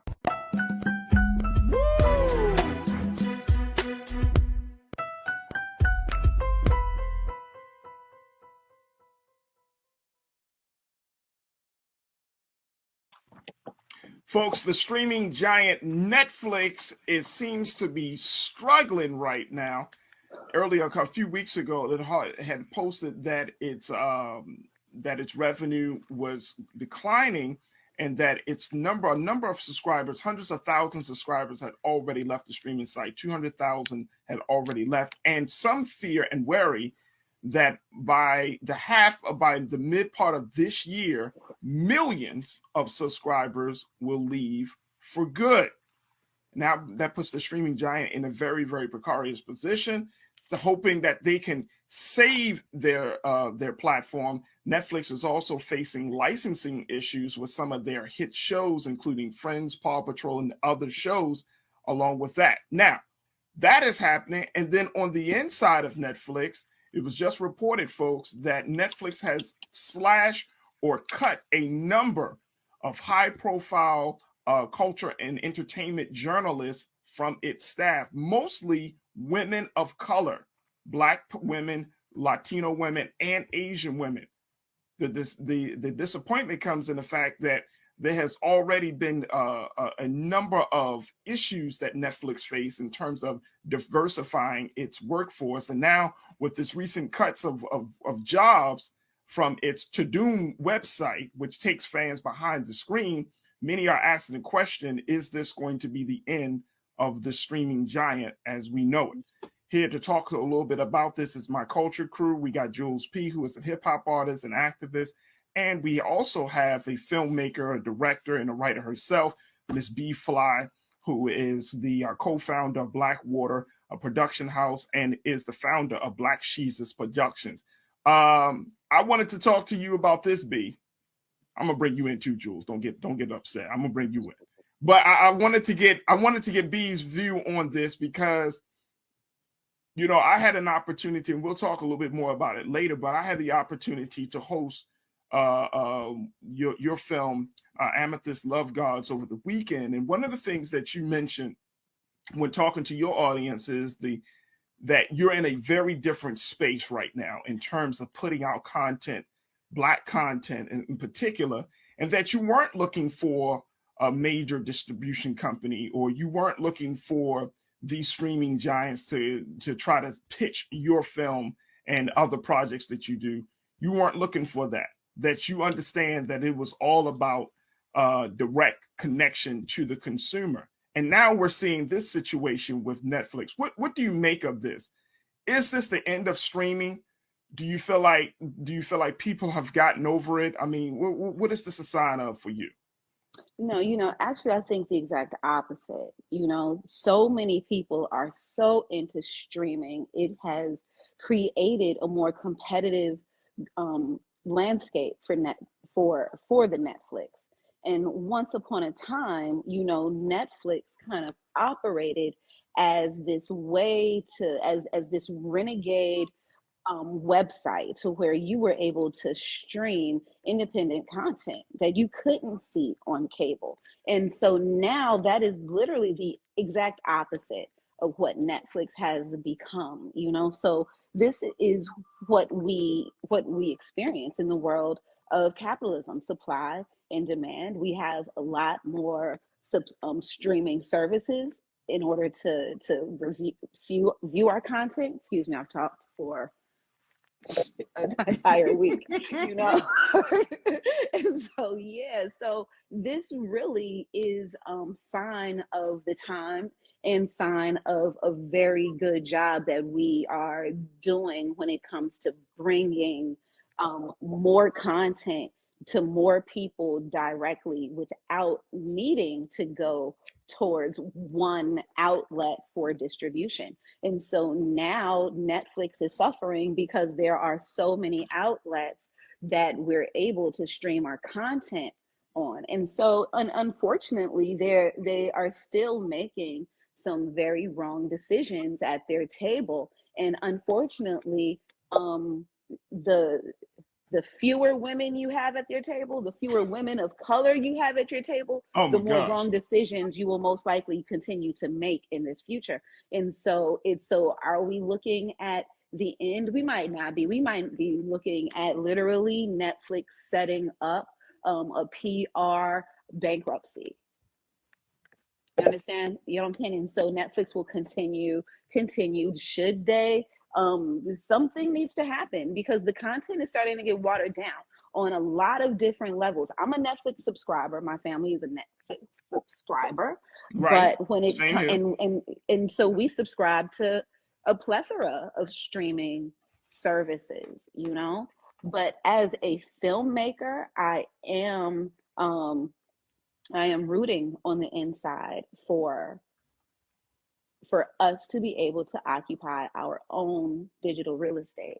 And so, and right now, as long as Netflixes are propagating themselves as if they're the only place to distribute work, then we have a problem. And because that right there is a lie, you know? And so it's like, we have to be able to pull this veil back and understand at the end of the day, we all have power in our .com. We have that power, and we don't have to give all of our power away to the top 5 streaming services. Once upon a time, they did not exist. Right. You know? It's only been a decade. It's only been a decade. It's only been a decade, B. Right. And so at the end of the day, I'm tired of making, you know what I'm saying, of making more white men rich. I'm tired of, you know, like catching the tears of white men. Like, oh my God, we're losing our profit. Let's fire Black women. Listen. So let me ask you this question before I get to my man Jules. Should they be saved? What is there to be saved? You know what I'm saying? Like, I don't believe they're losing. I don't believe they're about to close shop. I don't believe they're about to dismantle their service and we're about to sign on tomorrow and say Netflix is gone. Like, you know what I'm saying? So there is like, how do you it's not sick. Yeah, like, well, it's not sick. The only way I'm saying being saved, and I hear you, and the only way I'm saying being saved, Jules, is the fact that Netflix is like an industry leader, right, in terms of streaming. I mean, there's a whole cultural term that we use, Netflix and chill. Nobody says Hulu and chill. Nobody, you know what I'm saying? Nobody, Comcast and chill. Nobody be like, yo, I'm trying to Amazon and chill. Like, this doesn't work that way. Everybody knows Netflix and chill. So it's such a major powerhouse in terms of streaming and in terms of providing content, even though, you know, Jules, their content had improved, you know what I mean? Of course, they have, you know, big shows, Bridgerton, Squid Games, you know, some of their bigger shows, Bird Box and all of those things. But now, and then you see a flock of A-list celebrities who are doing Netflix movies, right? We've seen that.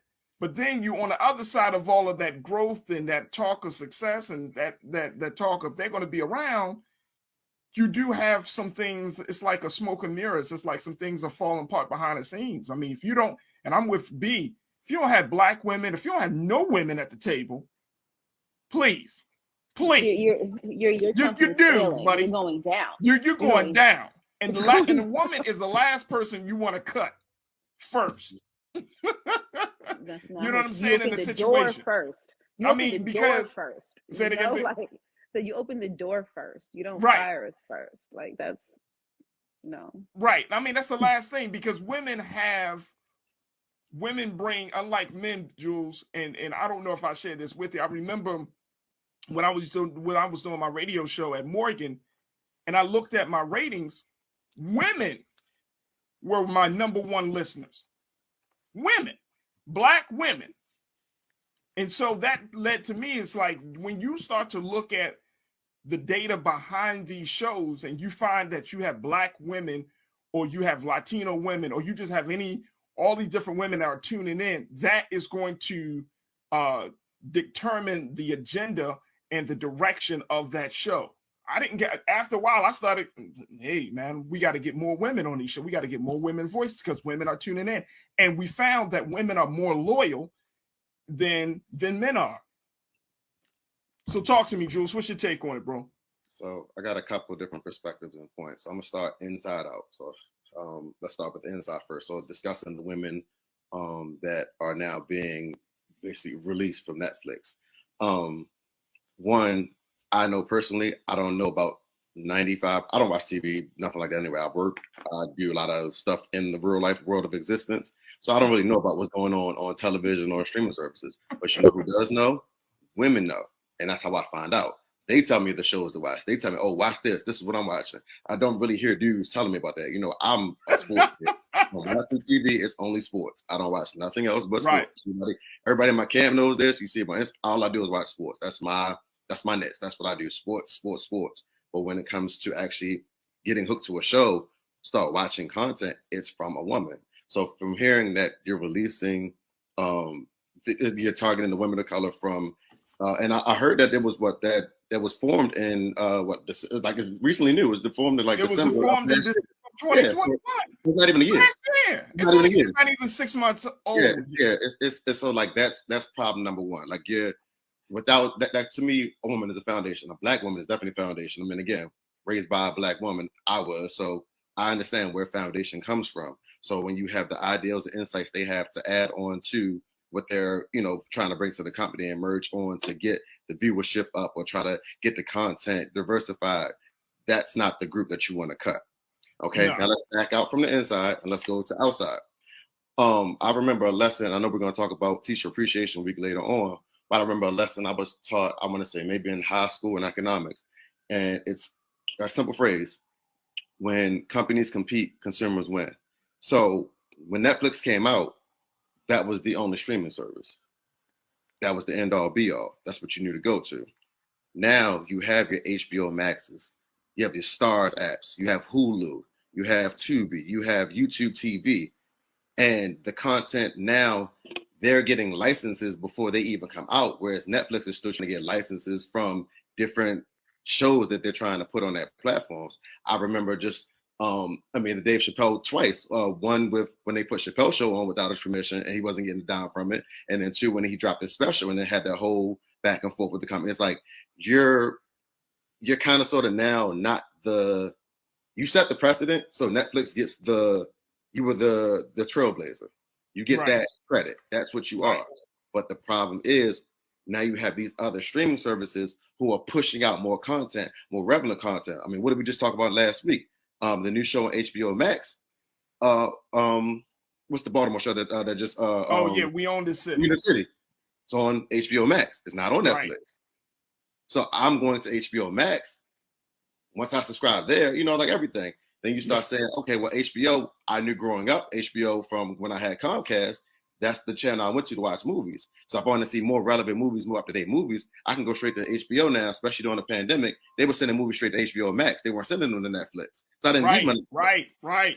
That's true. So you're losing your subscribers already on the basis that you don't have the content that is coming out currently. So you're trying to create shows or get content creators to utilize your streaming services to put them on there. But the problem is the deal that you're offering them is not good enough. Also remember, was about 5 years ago, the whole Monique issue that she had with Netflix. And basically what they were telling her that she wasn't that big of a star for what she was asking for financially for her work. And it's just like, so you've been on the front line of the news stations for all of the time. So it's like, all right, now you're about to get lapped. I don't feel like it's gonna, like, I agree with B. It's not gonna Hey, Joe, just burn, but you're gonna get lapped.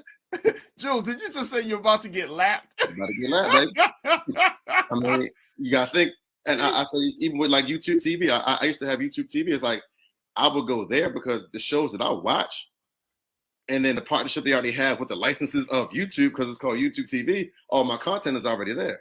And they're getting no current movies. So it's like it's just, you're now losing the race now. Like I said, you're about to get lapped because you're losing the race of what you're able to provide content wise.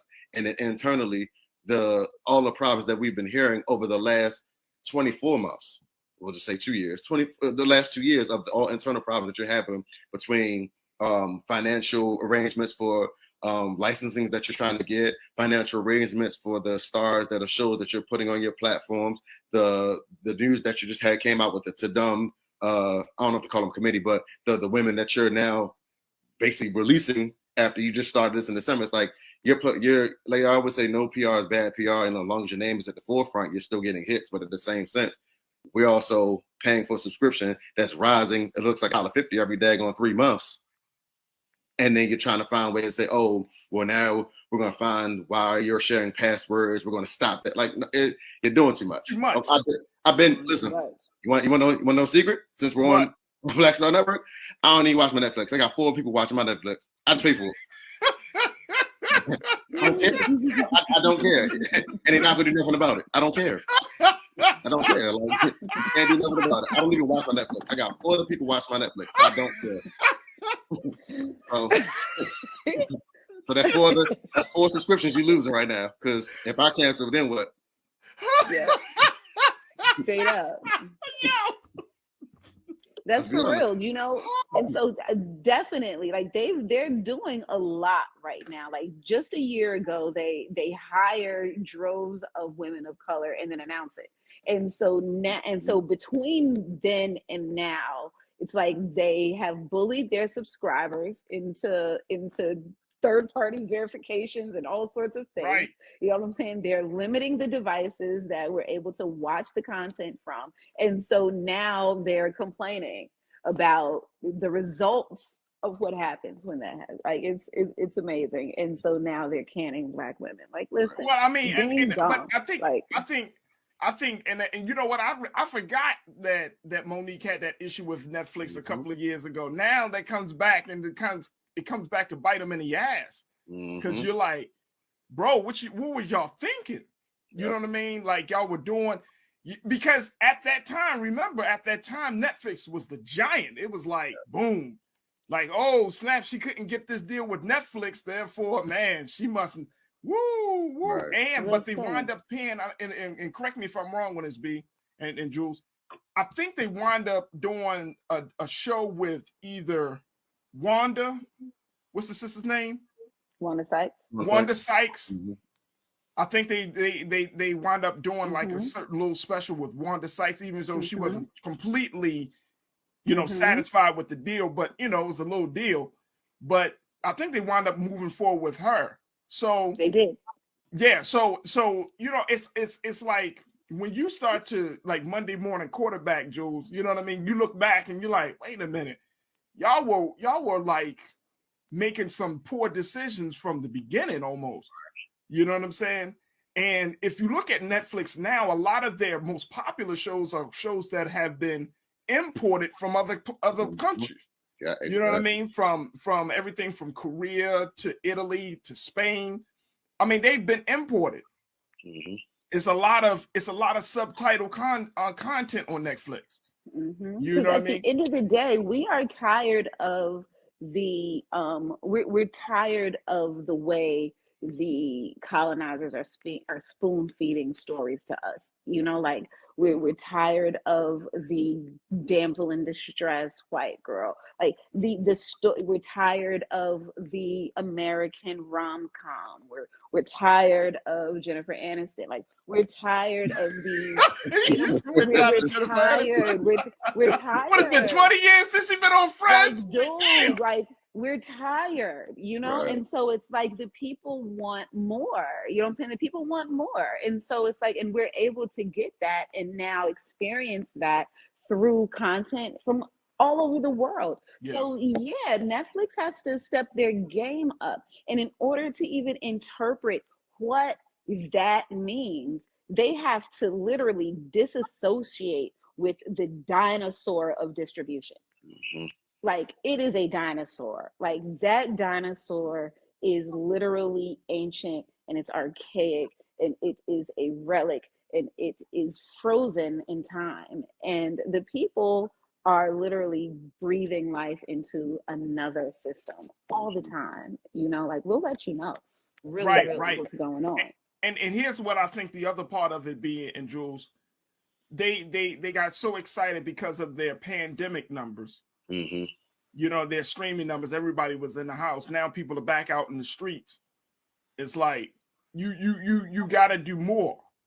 You got to do more to keep people in front of their screens. Personally, I don't. You know, it's a gamble because some people will tune into it and then others won't. You know, it depends on the movies. Right. It depends on the movie. Do you remember when what was that, Luke Cage? Do you remember when Luke Cage shut down the internet because we were all watching Luke Cage? The entire world was watching Luke Cage at the same time. The weekend it was released, and it crashed. It crashed the system. Like, Netflix system isn't even set up to do what it fantasizes about. So it's like the moment we all jump on to watch the shit, we kill the server anyway. You know what I'm saying? So it's like we need more Netflixes so Netflix bandwidth can stabilize. So I guess so. Y'all wild today. But so at this point, do we need to keep streaming services? Because can I be real with you? Like, Jules, you were ultra real with us. You gave us TMI in some cases. But let me just tell you, I used to have a service where it provides, like, you know, it's not cable, but it's like you get cable, some cable station, but you get local station, right? Mm-hmm. And it's like now everything is a la carte. Mm-hmm. Everything is streaming. So you know what I mean? Like, for me, it's like we got probably like 6 or 7 different streaming subscriptions, right, to make up our viewing content. And guess what? The funny part is that we got these streaming services, and then we go back to just one. Like, we lay in bed, we turn on 1 or 2 streaming services. We don't even touch the other ones. We just do 1 or 2.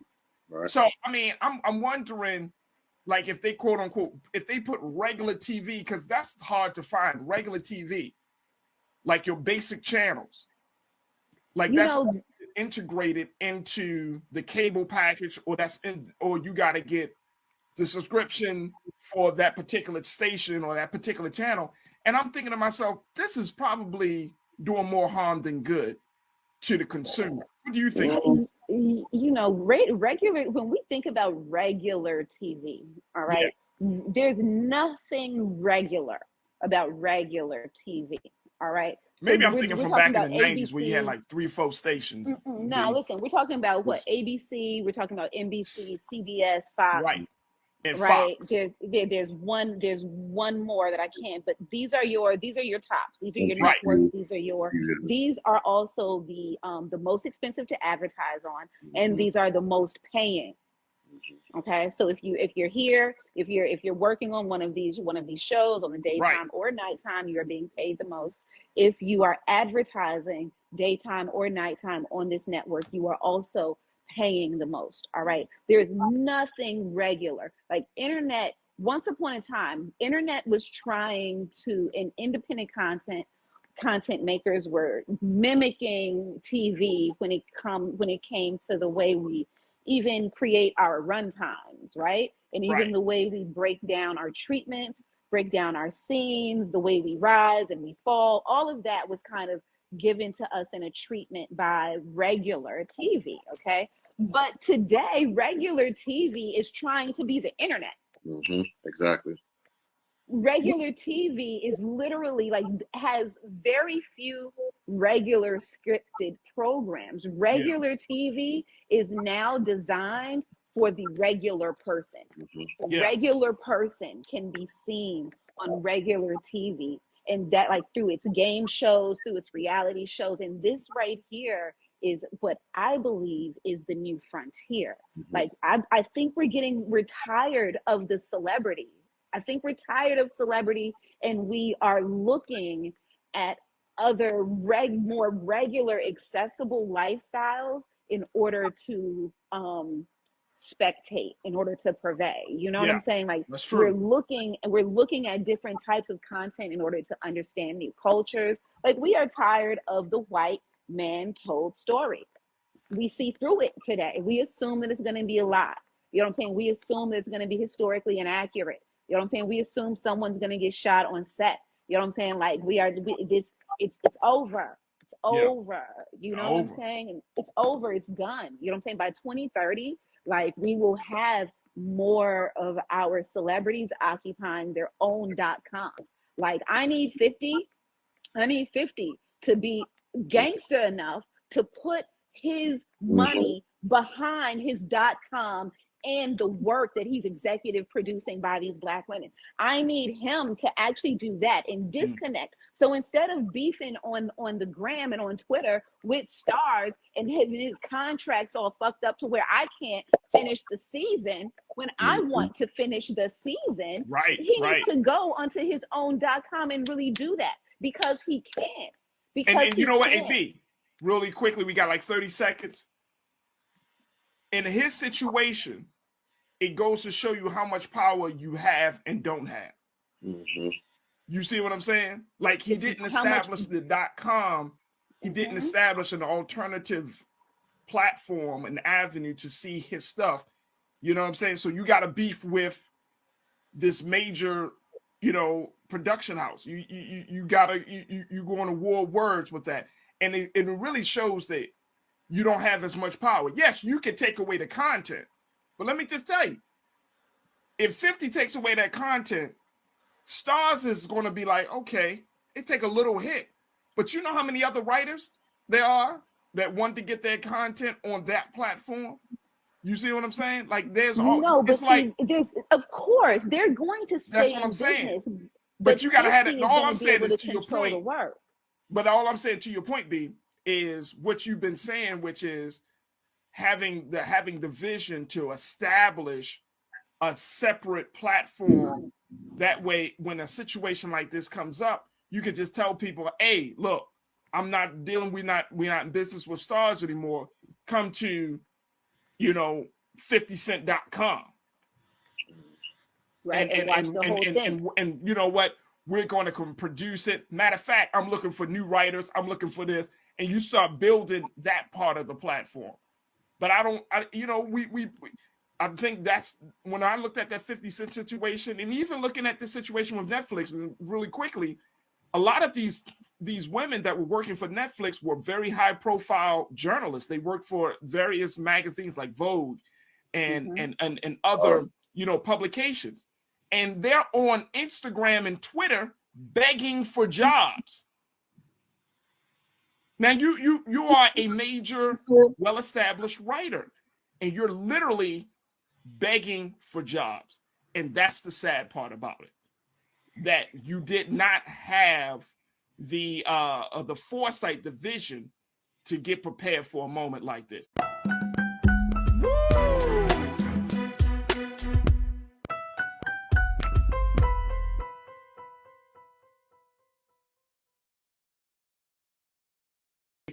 As we're going to jump into one of the big discussions around reparations. And this is coming out of Tulsa, Oklahoma, where there was a recent order about the Tulsa massacre, survivors and the victims of that massacre, and really what should be done. How should that situation be held, be made accountable for those who are responsible? Now, this is the big question that has been looming over court cases for the past few years, not just the past 1 or 2, I'm talking about at least 20 years, folks, where the question has been asked, well, what about justice? What does justice look like in the case of the Tulsa massacre?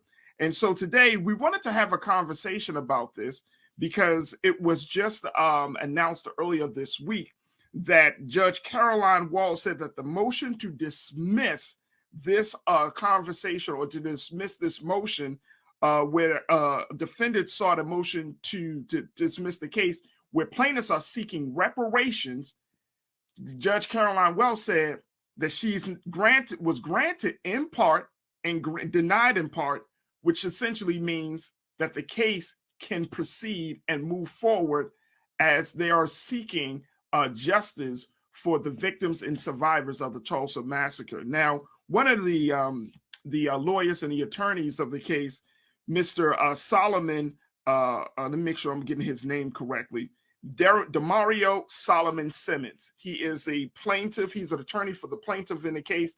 And one of the things that he said is that there are only literally a handful of survivors left from the Tulsa massacre. And Keenan, let's put this quote on the screen.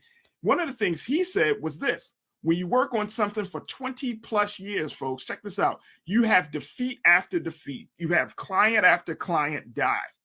To know I have 3 living survivors that are here with me right now feel this partial victory, it means everything. Now, Mr. Solomon Simmons has been saying that he's been working with these clients, 3 of these clients that he has over the age of 100 years old. They have yet to receive any real justice, nor have they gotten any real evidence that something was going to be done about the Tulsa massacre. And it looks like this week, after all of this time, folks, this week, the judge says the case can move forward as they're fighting for reparations. Now, what does that mean? What does that look like? We are going to be joined in a few moments by Dr. Ray Wimbush, but we wanted to bring New Culture crew member Kia Gladden into this conversation first to get her take on it, and then we bring in Dr. Wimbush very quickly. But Kia, thank you again for checking in. You are an educator. You are a researcher. What does this mean for you? What do you take from this recent judgment from Judge Carolyn Wells? So there's a lot of things that I have. One of my biggest things that actually scares me about this is, without even trying to be a conspiracy theorist, but I'm trying to figure out why it is that they've been starting this case for a number of years, but particularly back in 2000, in the year 2000, right?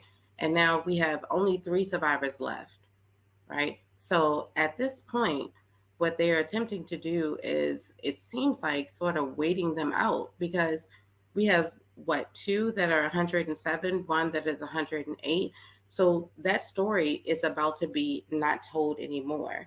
And we already know about, when it comes to Tulsa, even in Tulsa, it's been a secret that no one told anyone about. So I'm just trying to figure out why all of a sudden, is it trying to say in history, oh no, we were going to do something about this? Or is it saying, let's make it seem like we were going to do something about this, and, we no longer have any survivors to actually tell that story? Yeah, and I think that's the race against the clock that the attorney for the plaintiffs have been talking about, which is why dealing with, right? One of the survivors, and I want to make sure I got her name correctly as well. She's about to turn 108 years old, and so her attorney said, "Hey, can we make a decision quickly, because her birthday is coming up on May the 10th, and we want to make sure that she can be around for this. Like, this would be a great birthday gift for her." It's going to be very interesting. I want to bring in Dr. Ray Wimbush, who is an author. He is a scholar. He's a researcher and a professor, and he's director of the Urban Institute at Morgan State University. Dr. Wimbush, always a great pleasure to have you as part of these conversations. How are you this afternoon? Good to see you. Good. Dr. Wimbush, you've been dealing with and working on the issue of reparations for at least 30 years. But one of the things that we're seeing from this Tulsa massacre, and correct me if I'm wrong on this, Doc, I have not heard Tulsa being brought into the conversation of reparations. I did not know that was a goal for this unfortunate, tragic part of our history. I did not know that they were asking for reparations. I know that they was asking for justice, but I didn't know specifically they were asking for reparations. How did that happen? Well, it happened, as you said earlier, the Tulsa reparations case has been going on for at least 20 years. People forget that Johnny Cochran, the late Johnny Cochran, was one of the lawyers for the plaintiffs in the case, as well as Charles Ogletree, who teaches at Harvard. And, Brother Ogletree, we call him Tree. He's now suffering from Alzheimer's. So this is a case that is long overdue. I remember when Sister Viola Fletcher was in her late 80s, and people were saying, we've got to do this quickly. And now, as you say, next week she turns 108. Leslie Randall, she's 107, and Hughes Van Ellis is 101. And so we've always looked at the Tulsa case as being a critical case. I first learned about it, and it's important to note this, that John Hope Franklin was my professor at University of Chicago a long time ago, millions of years ago, when I was working on my degree. And his father, Buck Franklin, was the attorney for the victims of the Tulsa, Oklahoma massacre in 1921. They would not let them sue then. And the judge 20 years ago told them, well, we don't think that the effects of the 21 riot are still being felt, which is a lie, of course. So that Judge Wall moved this forward is a major victory. So there was a part of this, Dr. Winbush, that I thought that was interesting, which was not the attorney for the plaintiffs, but I guess the prosecutor. And I want to make sure that we bring up the fact that this prosecutor, John Tucker, he's representing the Tulsa Chamber. And basically he was trying to make the case that what happened 100 years ago, it really, and they call it, they looked at the I guess the charge as public nuisance. So before I get to his case, I want to get your understanding of this and help us to understand. Well, they're saying that public nuisance in what regard? Well, see, we've tried every angle on this, just every angle on this. The idea that Brother DeMario, the lawyer for the plaintiffs now, is saying is that it was a nuisance. And this, you got to understand, the word nuisance is a broad legal term. Yeah. What happened in 1921 damaged the community. It was a nuisance to the community. I mean, that's an understatement. Right. It was a massacre, but under the law, it's the last thing that you can actually do in this case. That's why this case was so important. And I think the sister said earlier, and it's very true, and it's not a conspiracy theory. They are trying to wait out till all of the victims of the massacre have died. I remember when testimony before the House back in like 2005 or 2006, there were something like 20 survivors of the massacre. Now we're down to 3. Yes. And what's really interesting, I'll say this and I'll shut up. J.T. Tucker, the mayor of Tulsa, he was so, excited about building the park, apologizing and everything. But he is one of the persons opposed to reparations, including also including the guy that you just mentioned, the head of the Chamber of Commerce. There's 7 defendants in this case, and both the mayor as well as the head of the Chamber of Commerce are one of them. So Mr. Tucker said that that the massacre happened too long ago to warrant a charge of public nuisance, and that the courts need to really look at and evaluate how much of the law behind public nuisance would extend to cover a circumstance like this. So how do you think How do you think that would play out in the next step of this whole process, Doc? Well, I think they're going to be able to prove this. We really have confidence in this lawsuit. If you can imagine for a moment, there was a major uprising in Atlanta, Georgia in 1906. In fact, W.B. Du Bois was living there at that time. Now we see Atlanta, what do they call it? The Black Mecca. Film studios there, Black middle class, solidly, Black mayor, so forth. That would have been Tulsa had not the massacre occurred. Instead of us saying we're all going to go to Atlanta to live, we would have all been saying we're going to go to Tulsa to live. Facts. And so, the mayor doesn't have a leg to stand on. It's amazing that when it comes to white history, we want to remember it and still see it as important. So most recently, we celebrate the impact of 9/11 right now. We always talk about remember the Alamo. We have Memorial Day. What happens on the 4th of July? But when it comes to Black suffering, we want to say, well, that's over with. Yeah, slavery was bad. What happened in Tulsa was bad, but that's over with. That happened 100 years ago. So when it comes to Black suffering, we want to get through with it quickly. Yeah, very, very much, very much. And Nakia, when we talking about that level of Black suffering, I mean, it was brought up during this recent court trial that this massacre was likened to an oil spill.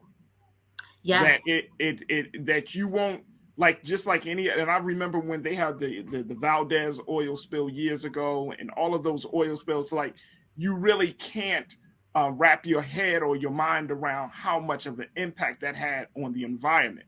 And that's the same way that folks presented what happened 100 years ago to the courts, that there are generations with an S that have been affected by this massacre that happened on May 31st through June the 1st. So do you think that's a strong defense?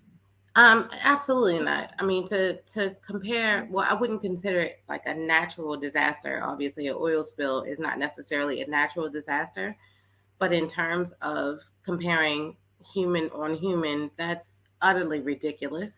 To compare those two, and it's actually offensive. And it's offensive to the descendants of those who did suffer through that. I got to listen to the story earlier today of the 3 survivors, and to hear their story and to see that she said, I think about this every day. They saw bloodshed. And for what reason? So we can go back to the reason of how this whole entire thing happened, because, a young Black man went into an elevator, and it was a white young woman, and she was operating the elevator, and then she screamed, and then all of a sudden it was just bloodshed. So we can go back to the history of that. But the idea to equate those two is utterly ridiculous. Mm-hmm. But when it comes to reparations, and I read a quote earlier today where it says that reparations, if we were to replace the word, because it's much like welfare, because it's really easy to make it seem like, welfare is bad because for some reason, quote unquote, it's associated with Black people, but then also with reparations. But it said reparations is to replace the wealth that racism stole. So reparations is not a bad thing. It just has a bad connotation when you use that word. I don't know how to rephrase it, because our government, I'll say that, has allowed it to become a negative connotation, much like they did with welfare. Well, I think part of that, the reason that, that becomes such a touchy subject, Nakia, is the fact that people don't want this country. Like this country, we have a terrible, terrible history of taking ownership of the stuff that we've done bad to people, on how we made violations. Like reparations to a lot of people is another word for justice. And really, who wants to be held accountable for some violations that they know that they're wrong for. I mean, this is, you know, and I saw this, Dr. Wimbush, that when we have this conversation about Tulsa, when we have this conversation about the, you know, transatlantic slave trade, it comes down to the fact that America does not want to face the reality that it was the source of pain, hurt, generational division, familial division. I mean, America just doesn't want to come forward and say, you know what, we did that. We did this. You're exactly correct. And it's amazing how the system of white supremacy can weaponize words. So right now we see the word woke.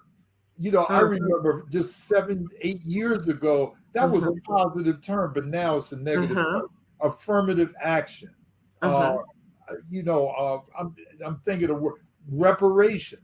These are words that were positive, but the system of white supremacy can make us start thinking negatively about it. That's why people within the struggle, we have used terms like compensatory justice or historical compensatory justice. But the bottom line is to repair the damage done by a system of white supremacy. And what would Tulsa have been had it not had this massacre? It would have been like Atlanta is today. Yes, absolutely right. Taylor, I'm sorry, Janelle first said, Faraji, oil spills are considered accidents. The Tulsa massacre was a deliberate onslaught of evil. Absolutely. Facts. Facts. I mean, and here's the thing that's really, really crazy about that whole situation is that they had airplanes and dropping bombs. That doesn't sound like that's not an accident. It didn't sound like an accident at all. Period. It is the biggest terrorist act that was ever committed on American soil. People talk about the bombing of Timothy McVeigh, 20 years ago. This was the single biggest terrorist act ever perpetrated against Americans by Americans in this country. Wow. And I think people need to hear it just as that, Doc. Taylor said, I hope at the age of the defendants that there are not others in the wings waiting to take control of anything they may get. Concern for seniors is real. How do we, and I think that Taylor, I appreciate you bringing up that comment because Doc, when you're talking about reparations for the survivors, the victims, the descendants, like now we're talking about getting into the nuts and bolts of how this is going to happen, whether it's coming from a state level or whether it's coming from the federal level. What would be the course of action that the state of Oklahoma or the United States government would have to take if it's decided upon that, yes, they are allowed to get reparations? Well, I have, and this is not an endorsement, but DeMario Solomon Simmons is one of the best litigators on reparations existing right now. He has covered all the bases. His mentor was Johnny Cochran and Charles Ogletree. He knows that there's a potential because I've had people ask me about the reparations. Well, these people may not be around in a couple of years. What's going to happen to the money? Look, DeMario got this under control, and just like we know, we have to trust what he's doing right now, and he's making sure that none of that happens. He is on the case. And that's one of the big things that I think that people are looking at, Doc and Nikhil, because people are trying to figure out, okay, if this goes through, then this might set the precedent for other racial incidents that have occurred on American soil by white people, by other people against Black people. This will open up a Pandora's box, Doc. I will say this: the mayor is saying, like, although he's made it seem like he's stressing that this is something that he cares about, the problem is that he's also saying that, okay, well, it's not fair to charge the descendants of, those that happened before, because this is 100 years ago. How can we charge them tax-wise and all those things? So, and that's been a problem with reparations for a long time. It's like, okay, well, I didn't do it. I wasn't here, but you benefited from it. You know, you killed our wealth in the process. So we have every right to come after the wealth that you were able to benefit from, if that makes any sense. It makes a lot of sense. And we have to remember that that very, very radical left-wing president, Ronald Reagan, gave reparations to Japanese Americans. Yes. Even though in 1988, 40-something odd years prior, for an incident. The idea of reparations, America has recognized that it owes something to people it has wronged. Even Abraham Lincoln said, after us being enslaved for 250 years, saying, we've got to give them 40 acres and a mule. So people recognize that historical injustices have to be rectified by current generations. And this is what the reparations lawsuit in Oklahoma is all about. Absolutely. Doc, I know we this conversation is an ongoing discussion, but is there anything that you would recommend that we keep our eyes on as it relates to this case? And I know the last time you were on, you were saying that the state of New York is looking to bring together a commission as well, like we saw in California. What's the update with that as well? Well, the update with that is that Governor Cuomo is no longer in power, and we're trying, it's again how. Well, don't let me get started, but let me put it this way. Keep an eye on New York. We're still working on it. Roger Wareham, an attorney and a good friend of mine, he is still working to get that under the new governor. Definitely keep your eyes on the California lawsuit, which we lost a couple of weeks ago in terms of how they voted this whole lineage stuff, which is about 8 of. So I would say, and of course, the Tulsa case as well. Those are the three that I'm looking at right now. All right. Dr. Ray Winbush, who serves as the director of the Institute for Urban Research at Morgan State University. He's an author. He's a scholar. Doc, we always appreciate you coming on the show. Thank you so much for your time. Keep up the good work. You too. Nice meeting you. All right.